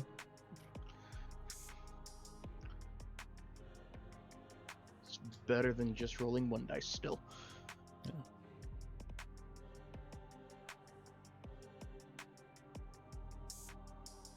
E. Okay. As you go to cross the gap to attempt to assist the little pot, you make the leap, but where little pot had little effort to cross this gap, your about 3 foot size difference makes it a little bit more intimidating. Making the leap mostly, instead of meeting this vine-like creature with blade, instead you must meet it with hand and body as you slip ever so slightly below the ledge and clasp onto the vines themselves to keep yourself from plummeting deeper into the roots in the sink. Not the plan, but acceptable. You do notice a almost scale-like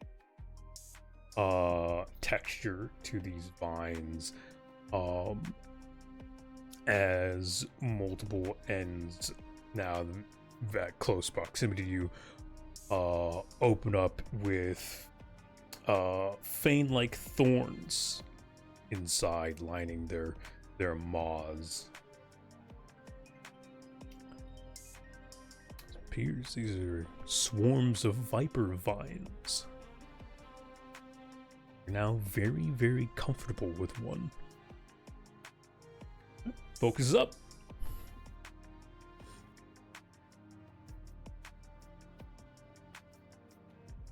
It's grabbed onto my leg, right? Yep.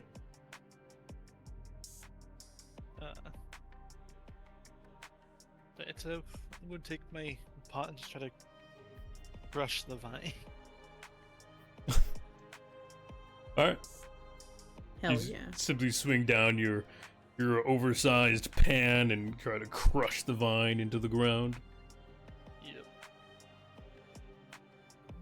A fine paste with you.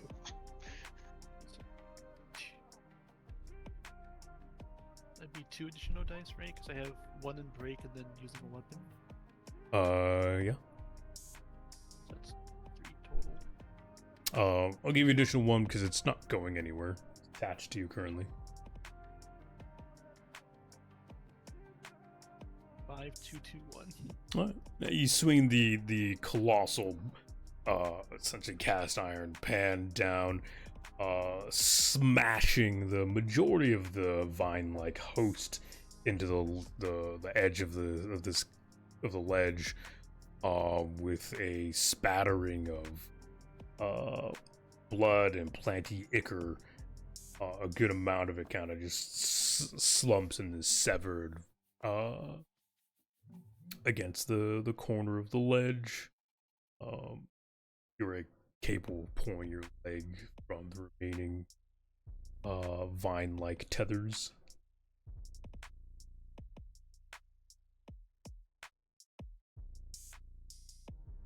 Focus is up.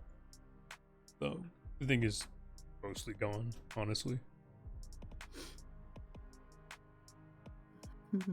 Can I help them back over to the side of the ledge?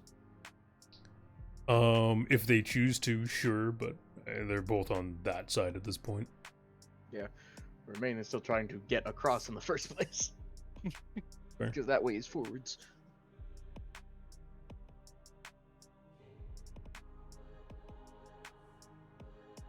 After getting the major one, he's just gonna use his hands to kind of rip apart the smaller ones. Yeah, I mean, it doesn't take much effort. It's most of its body's crushed and crumpled off to the side at this point, or plummeting into the depths. It doesn't take much effort to pull off the rest of the vines and toss them away. He's gonna help up Briars afterwards. Alright. You're both now on the other side of the small gap. Ugh.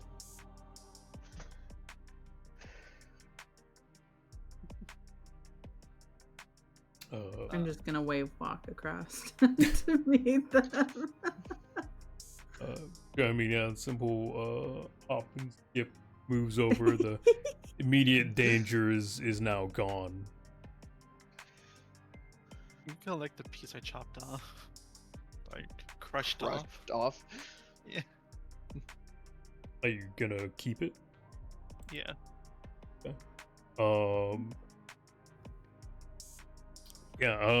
You collect a specimen of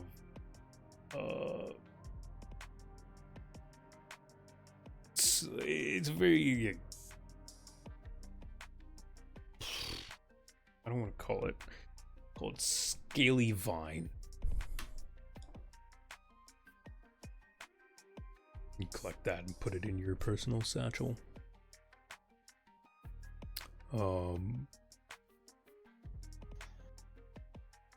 Yeah, what would you guys like to do? Bag's over here, right? With all the Mhm. the other bag. So I'm gonna kind of sift through the items that were just kind of spilled about. See if Okay. there's not anything useful. It's hard to tell in such low light if anything here is honestly useful. There's a journal that has been kind of tossed from the rest, but it's hard to read in low light and darkness. There is a couple of beakers filled with some sort of chemicals. One has lines of as a liquid measuring canister. A brownish yellow liquid sits inside of it, very similar to the liquid that you guys walk past that was seeping from the ceiling earlier.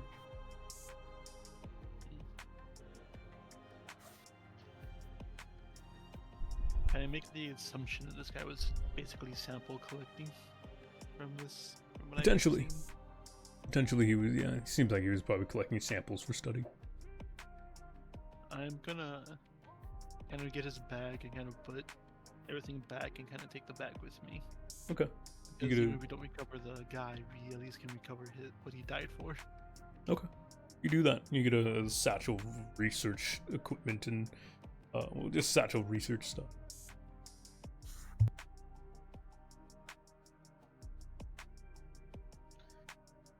Gonna hop back across after. I believe we As- still need to go down this way. As you collect the satchel, pack it again.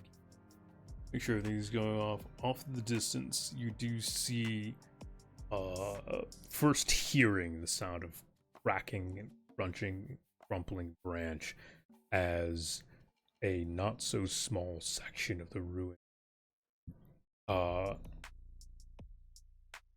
breaks from its holdings and plummets down into the depths of the roots and into the darkness below.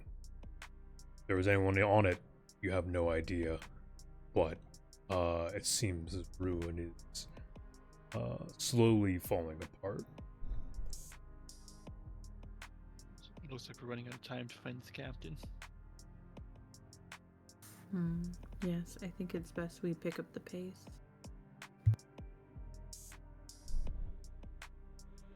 Let's get moving then. As we're marching forward. All right. You guys march forward into the halls once again, going through or over.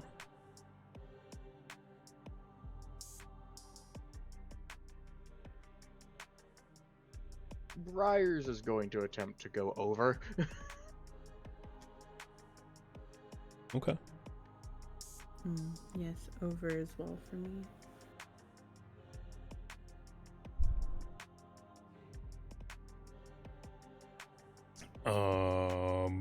Anything? Little potty, you going over as well at this point? Yeah, I guess. I guess, yeah. Yeah, the broken up walls on the outside are definitely scalable with not too much effort. You can find decent enough handholds or footing as you climb up. Come over onto the roof. You can see the twisting branches that wind and hold this section of the ruins above the sinking dark depths below. Some piercing through the sides of walls, others simply wrapping around, gripping it like a snake in the trees. A multitude of fungal growths and other things can be seen, though the minimal light of the firelight bulbs does begin to slowly fade as the bulbs begin to lose their bioluminescence. Guess it's time to utilize this old crank generator again.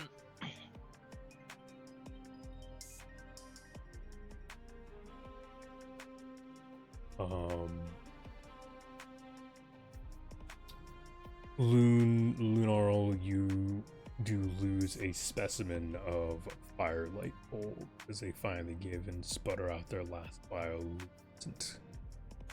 Oh, those were my only bulbs.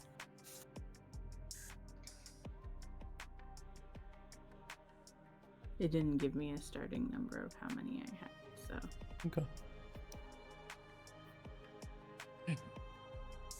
I think the last thing we have that glows is the light streams I plugged earlier.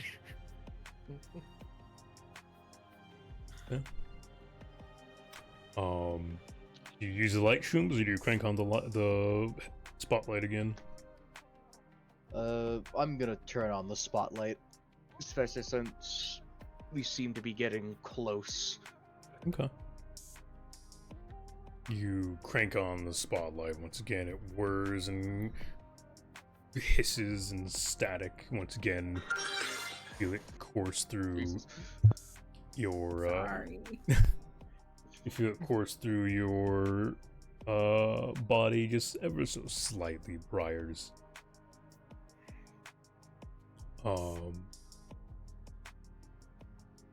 But it shines, and off ahead of you, you can see scattered across the roof, covered in growth and vine and moss and fungus, a couple of fellow garls, in several forms of disarray, and moving back and forth, shuffling its lumbering body to and fro.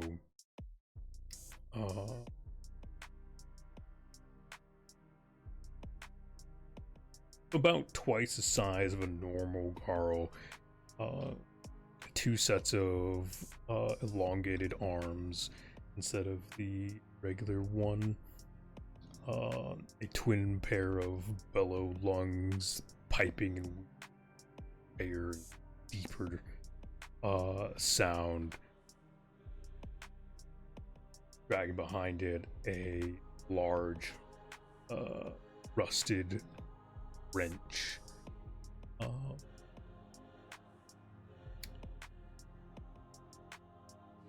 Though it seems to be in a state of, again, kind of a mechanical daze. Machine turns back towards you. Warning. Stability loss. Return. Maintenance required.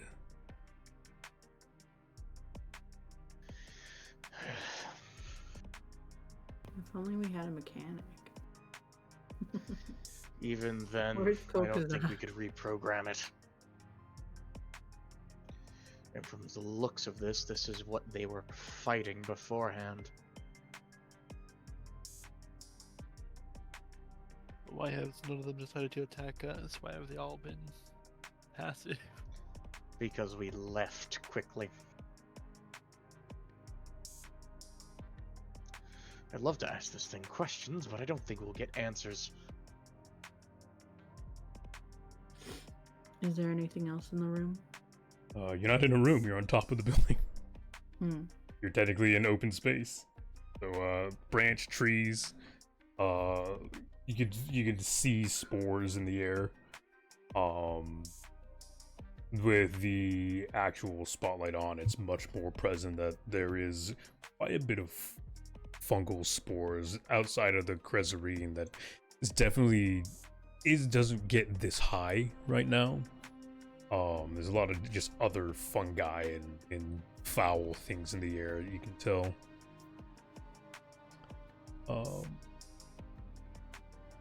The machine before you takes a step forward. Warning. Unstable maintenance required. Return to safety.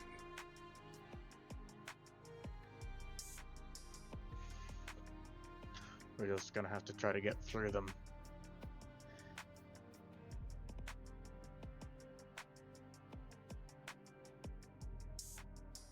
What are you If we guys take gonna the do? long way to get around, there's a chance that whoever is left of the Wiregeist crew down there may not make it.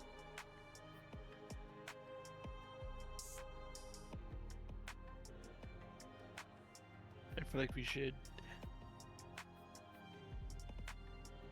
cut our losses with the captain. We don't know how much longer this room will stay together. There's a bunch of these automatons walking around. And there's still no been sign of him despite our hours of walking. Yeah.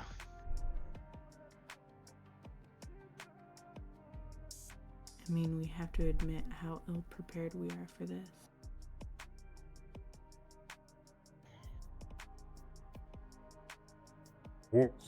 Warning. Non-compliance detected. Shit. Warning. The machine reaches out to the side with two of its arms. You can hear and then feel static build in the air as a simple burst of electricity shoots from its hand, strikes through some of the smaller bellow garls. The hissing of lungs begin to pump from their the sacks that move them as the two machines left slowly peel from their overgrown state, pulling one as it stands up. Its arm is pulled from its body, and parts of its scrap metal and wooden frame kind of crumble apart. The other, barely being able to rid its upper torso from its lower, simply crawls and begins to move.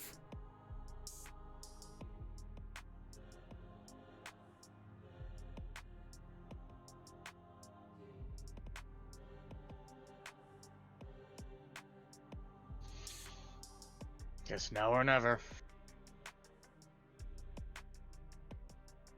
What do you guys Should like to do? leave.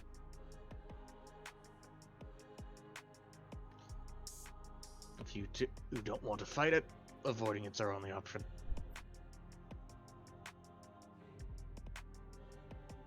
I don't think we were prepared to fight this thing. I think we have to run.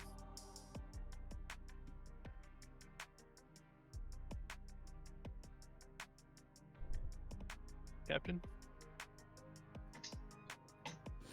I think a fight is inevitable. He's already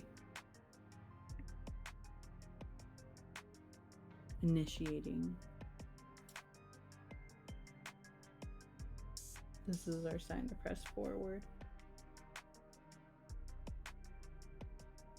We're gonna fight. Oh shit. You guys choose to fight? Yep. Yep. Oh, yes.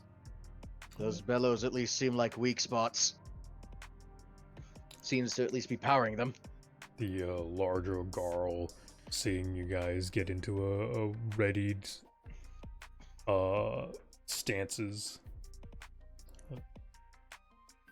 churns, and its body does an almost full, well, it does a full 360 of its upper torsos as it twirls and swings the large wrench up and into its hands fully. Hostilities detected. Defend complex. That it begins to lurch forward. The smaller Garl that still has legs breaks into an immediate sprint towards you guys. Focuses up. How tall are these? These smaller Garls are about just under 6 feet tall, probably like 5'8". The larger one definitely matches you in height. But its additional limbs definitely give it a bigger bulk.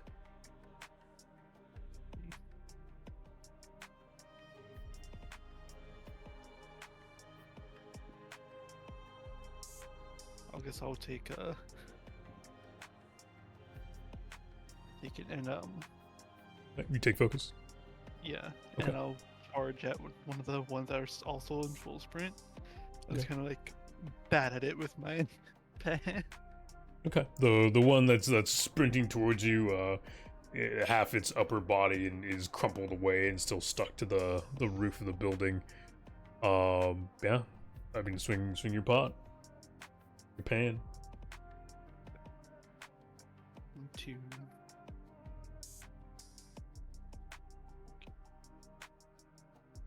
6, 5, and 2. Um, Hot. you swing the. Are you so? How are you swinging this? Basically like a baseball bat, just a like kind of a lower range baseball that's kind of upwards, I guess. He's gonna point to the crowd. Da-da-da-da-da. Also, you say lower ranged baseball man? And like you know like how they kind of like go low. Oh, go, like an high. upward swing.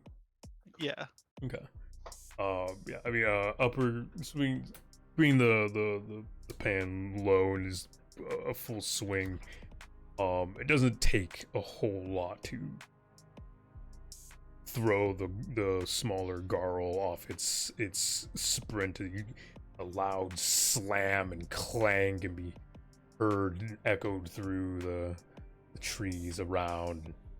The machine crumples off to the side, for a moment unmoving before its legs and arms twist and turn and right themselves once again.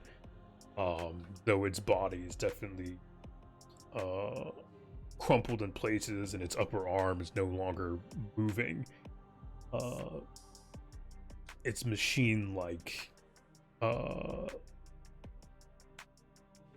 its machine life isn't sputtered out yet. Focuses up. I'd like to take focus and try and study the scene, see if there's any. What am I thinking? Anything that we could use to attack. Sure. Yeah. I mean, I can give me a study. All right.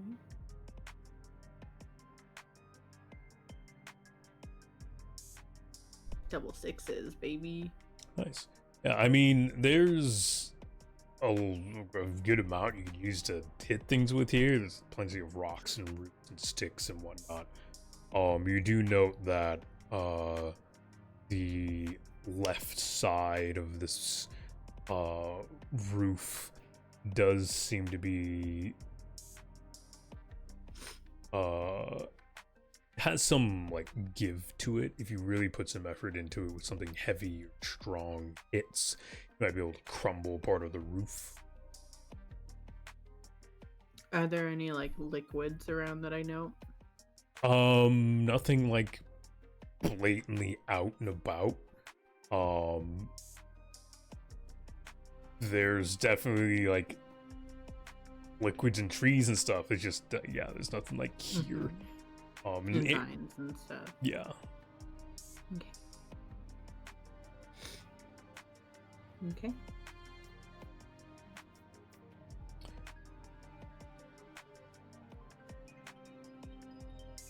Focus is up.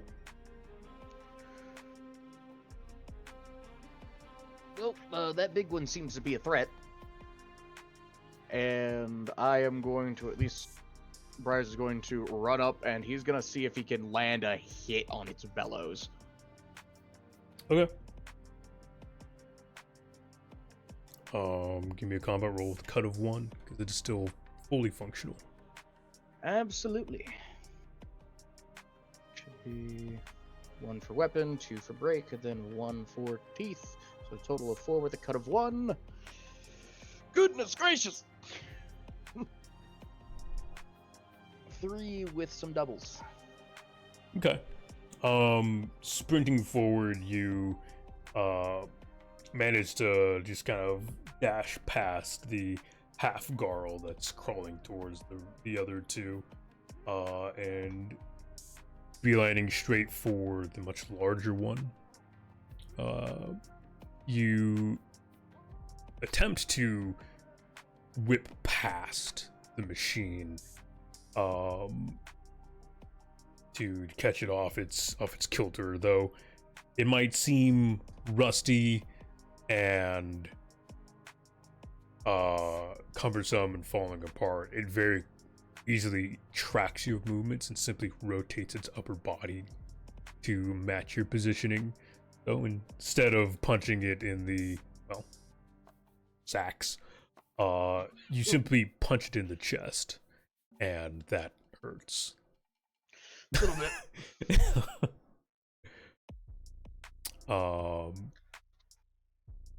Yeah, a loud clang, it kind of just impacts its chest. You do see it kind of stumble a little bit. You hear a little bit of extra, like, whirring and efforts from its ligaments and the bellows, but it's definitely still standing. With that, it takes a step forward, technically, towards you. Warning, warning. This unit will defend itself from hostilities. It says this in the middle of slamming the wrench into your chest, just both hands, just pushing it into you. What would you like to do? You may take a reaction.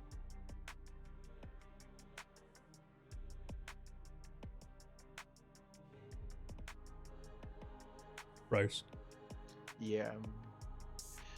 Vault can be used for dodge away incoming attacks, so Vault it is! Okay.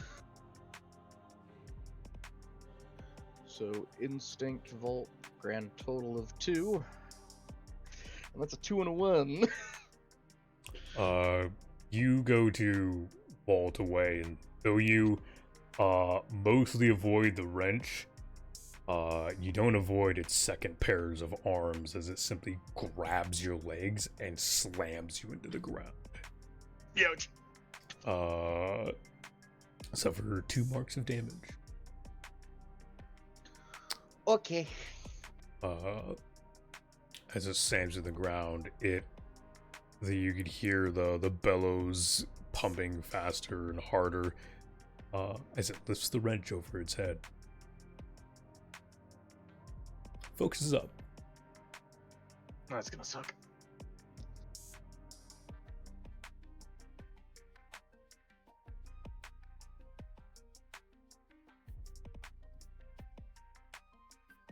Anyone?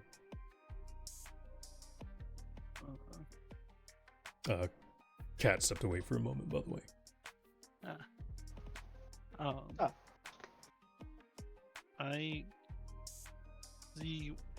Is the one I hit still kicking?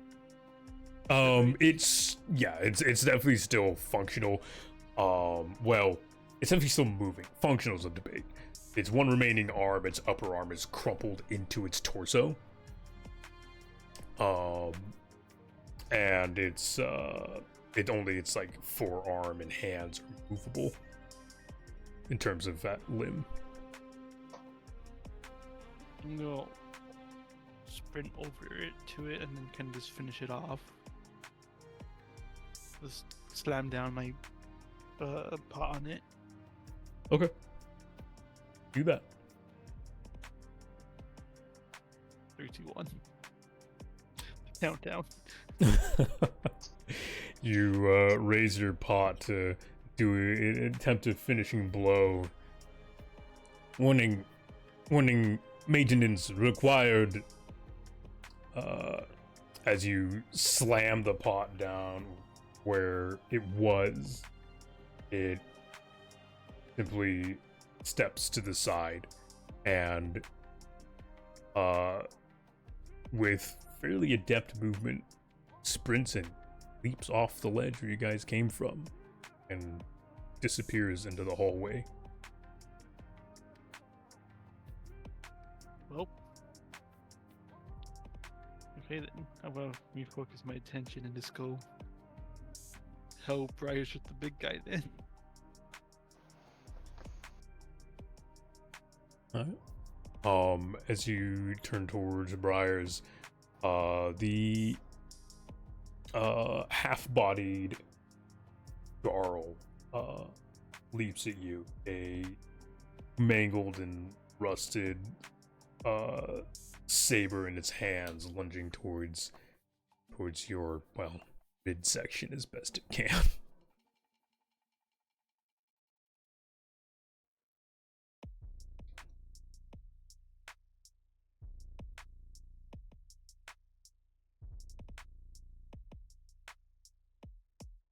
Would you like to react at all, Little Pot?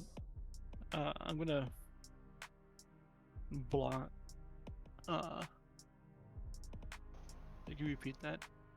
The half-torsoed Garl is lunging at you with a saber. Oh shit! Yeah, I'm gonna block it with my pan. Okay.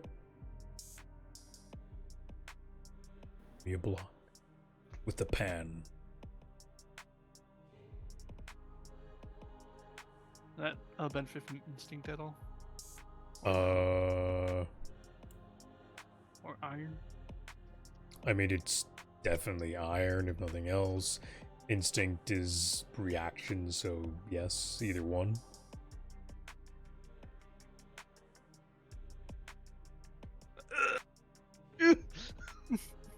Two ones.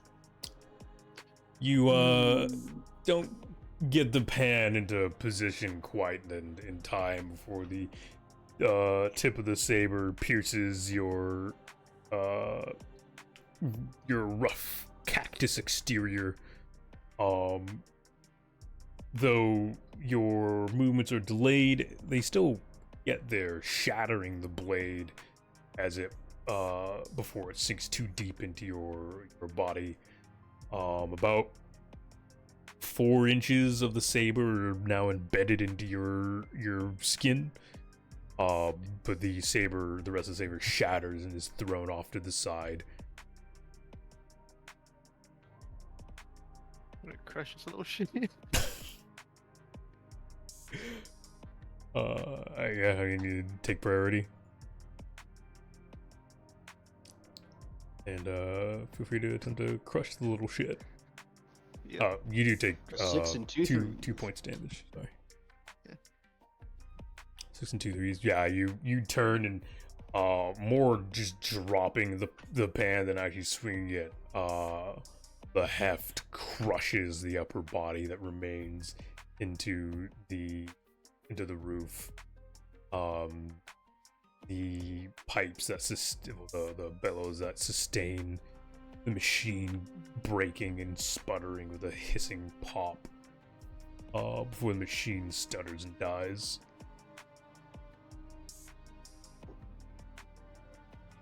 Focus up. Briars would, seeing that this wrench is being lifted up, he's going to not want to be on the ground. Mm-hmm. As he's going to get up, and he's going to at least spin the Belgarl away from Little Pot, hopefully exposing its bellows. I mean, it's Yeah, already not yeah. facing Little Pot, and your legs are in its arms. Oh yeah, that is still a thing. Cool, fun, great.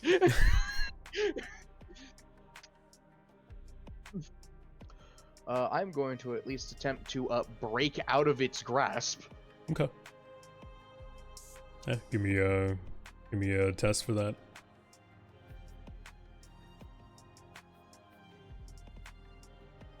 So still definitely, well, break, I presume. Funny enough, it's technically not what break is for. Ew. Very funny enough. No, I'm not like gonna be that big of a stickler on it.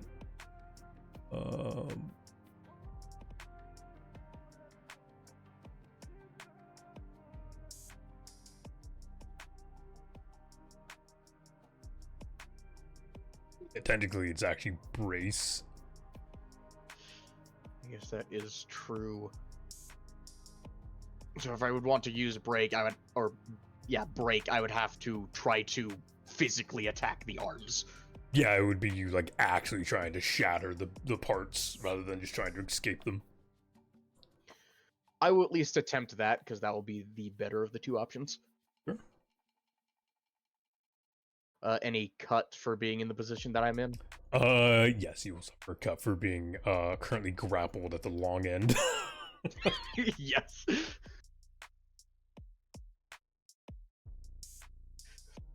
As well, you're not the only one with 4 arms. Fair. Where are you, like, how are you fighting back, by the way? He is going to at least try to pull himself closer by just pulling his knees in, and he is going to aim as much as he can to try to aim for the joints. I would like Or to actually- remind you, technically, your knees don't exist. Your body kind of contorts how you really need it to. That is very true. I keep thinking in human shapes. Yeah, you're not at I'm all not. human. I am not. Yeah, you're fucking weird. Don't forget he is that your going- body is not a... I'm thinking in bones and I don't have them. Yeah, you don't have them. Damn, body, why you shaped like that? So I guess he is going to use his abnormal body to use his extra legs or his extra arms to pull himself up, or kind of just like fold his legs behind him, and then use his remaining arms to smash the hands holding on to him. Okay. Yeah, you kind of you contort yourself and basically fold your body in half to clinging on to the upper arms for support, and then using your other arms to slam into the joints that are currently holding you. With relative success. You manage to free your right leg, and instead of taking a full brunt of the wrench caving your chest in, it simply slams down next to you. The impact alone sends rock and stone Rock and stone. up around. It does chip away and cut at parts of your face and body, but you're not squished. That's a plus. The colony is not concaved. Yeah. Though parts of the part of your skin suit is torn. How much damage? None. Just, you do have a damaged skin suit. Awful, wonderful. I'm at least still together. Focus up.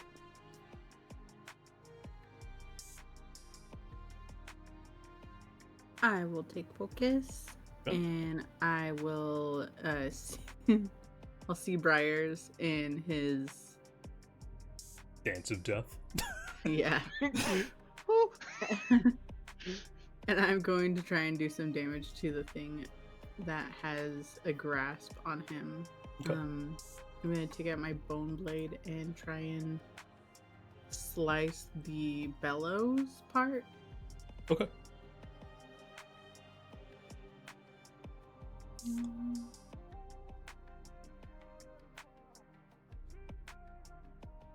I think all I have is 2 for that, but I'll give it a try. 4 and a 3. You step forward and you begin to try to attempt to hack at the bellows that seem to support the functional life of these machines. And though you certainly puncture it, the blade itself isn't quite large enough to properly, like, the hole just isn't big enough to cause a significant leak. You do notice a little bit of deflating in the left bellow sack, but the right one seems to be compensating just enough to keep it. Okay.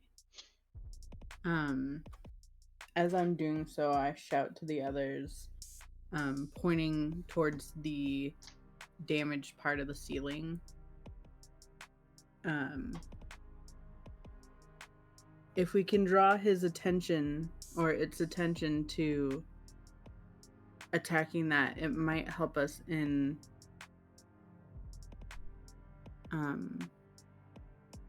this fight. Might also send half this place careening into the abyss. That may be a benefit to us. As you relay this off in the distance, you can first almost feel the static build and the electricity in the air as for a moment you can make out a small dome-ish shaped arena, almost like a glass observatory, as it lights up in blue light for but a moment. You hear the crackling of electricity and the boom of thunder. The Garl that is currently engaged with stops its movements abruptly.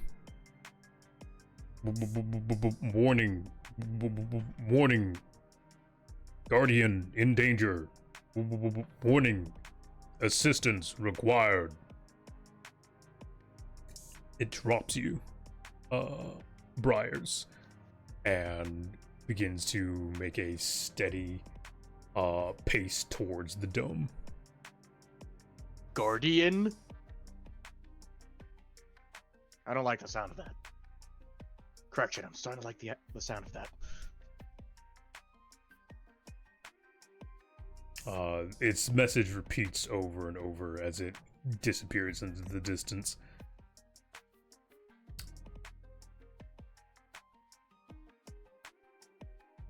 What do y'all do?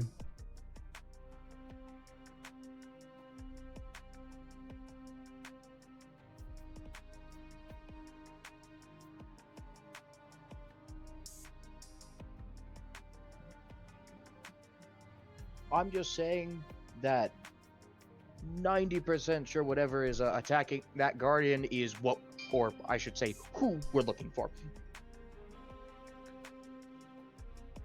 Yeah, following them is honestly kind of a good idea in this situation. And if its priority is the Guardian, it might not notice us following. If we're lucky. Sneak behind them and follow. Okay. Guys, follow behind. Are you keeping pace with it? Or are you trying to like follow but at a slower pace? How you guys sneaking? You're just blatantly running after it? Yeah. Pretty much. Okay. I mean, we're keeping pace, but we do have a little distance between the two of us, just like a safe buffer distance. As you guys are moving through, the machine drops down through a hole in the roof and begins navigating the halls. As it does so, you can see it, its arms quickly pulsing and moving, sending pulses of electricity through smaller bellow garls and other smaller machines as they shift and stand and begin to follow in its footsteps.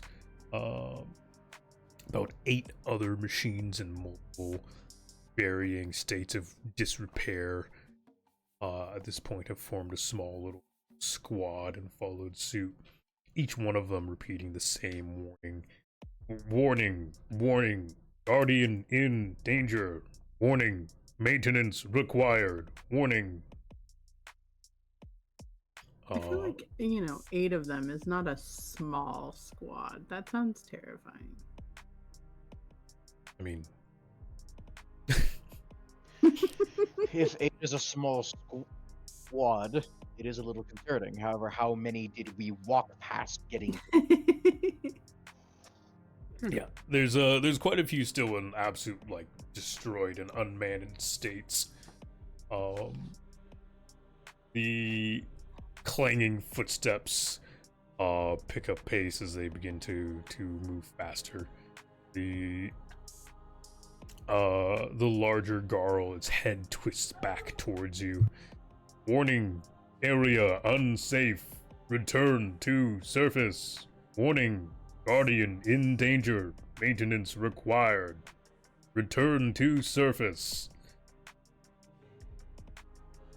At that point, the machine sort of rotates back to facing forward, and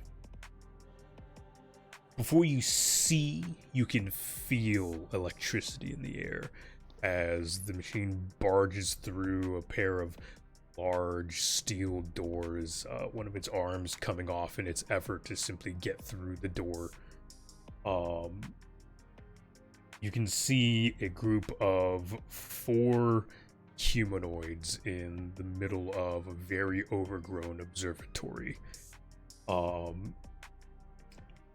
Crumpled onto the ground, a Ectus whose chest has been splayed open is a mixture of blood and plenty ichor and life leaks out onto the floor. His form crumpled and dead. Next to him, a woman wielding a multi-barreled chem rifle fires upon a couple of smaller below Garls as leaning over her, facing the opposite direction. A man in a functioning exosuit lifts up and smashes a couple more Garls into the ground. And just above them, a Ketra floats midair, lightning arcing through his body from his fingers and from the tendrils across his head. Captain Leao floats in the air, lightning coursing through his body, the bioelectricity having scorched his arms and from his feet as well. You can see blackened skin as he faces a large, almost colossal, multi-limbed machine. Huge in nature, with far too many appendages to be what it is labeled. Tower Spider has assailed the research group. Massive and solely purposed to defend old and ancient things. Its form scorched and charred by lightning. Multiple limbs you can see hang useless or blasted off. It fights and screeches and metal churns as you can see the Garls in front of you charge forward, attempting to assail the remaining members of the research group. And with that, we'll finish up here for today. Ooh boy. Would now be a good time to say that I am actually afraid of spiders. The Zelicray looking at you. Well, lucky for you, Excuse? it technically doesn't look like a spider. That's just what they're called. I think I'm going to know a bit more than an iron pan for this one. Not really a spider. It's far too many appendages for that. Close enough in design to earn the nickname. These large constructs are often found performing curious tasks, likely now useless maintenance within ruins more technologically advanced, pre-verdant structures. Disgusting. A spider with more arms. Cool. It's more like a tower with legs. Many, many legs. Get legged Afraid of on. spiders. One of its crew Legged is a on. fucking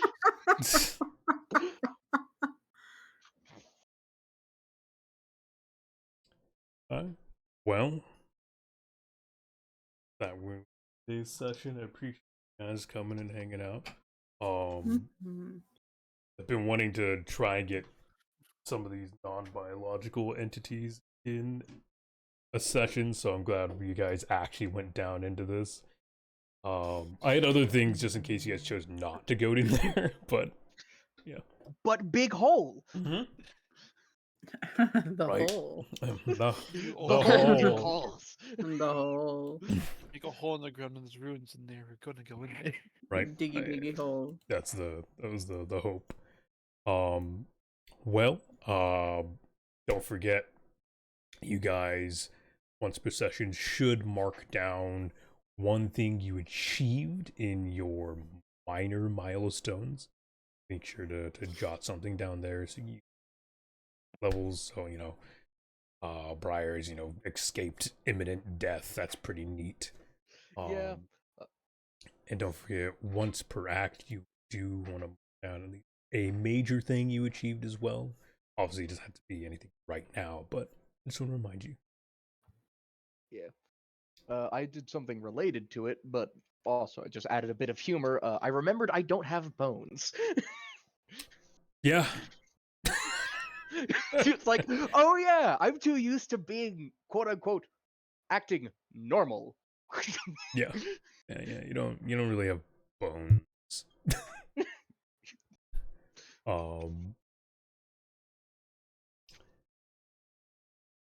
Yeah, thank you guys for hanging out and being awesome. I am gonna talk to Draven about shifting our time to 5 p.m. See if he wants to join back in. If we do that, if not, I'm gonna leave it at 2 unless you guys want to move back a little bit, just ease of time. But I'll keep you guys informed in Discord, obviously, all that shenanigans. With that though, Okey-doke. you guys have been great. Wonderful rest of your day, and I will see you guys next time. Bye bye, Wildsea. stream. See ya. you. Bye bye.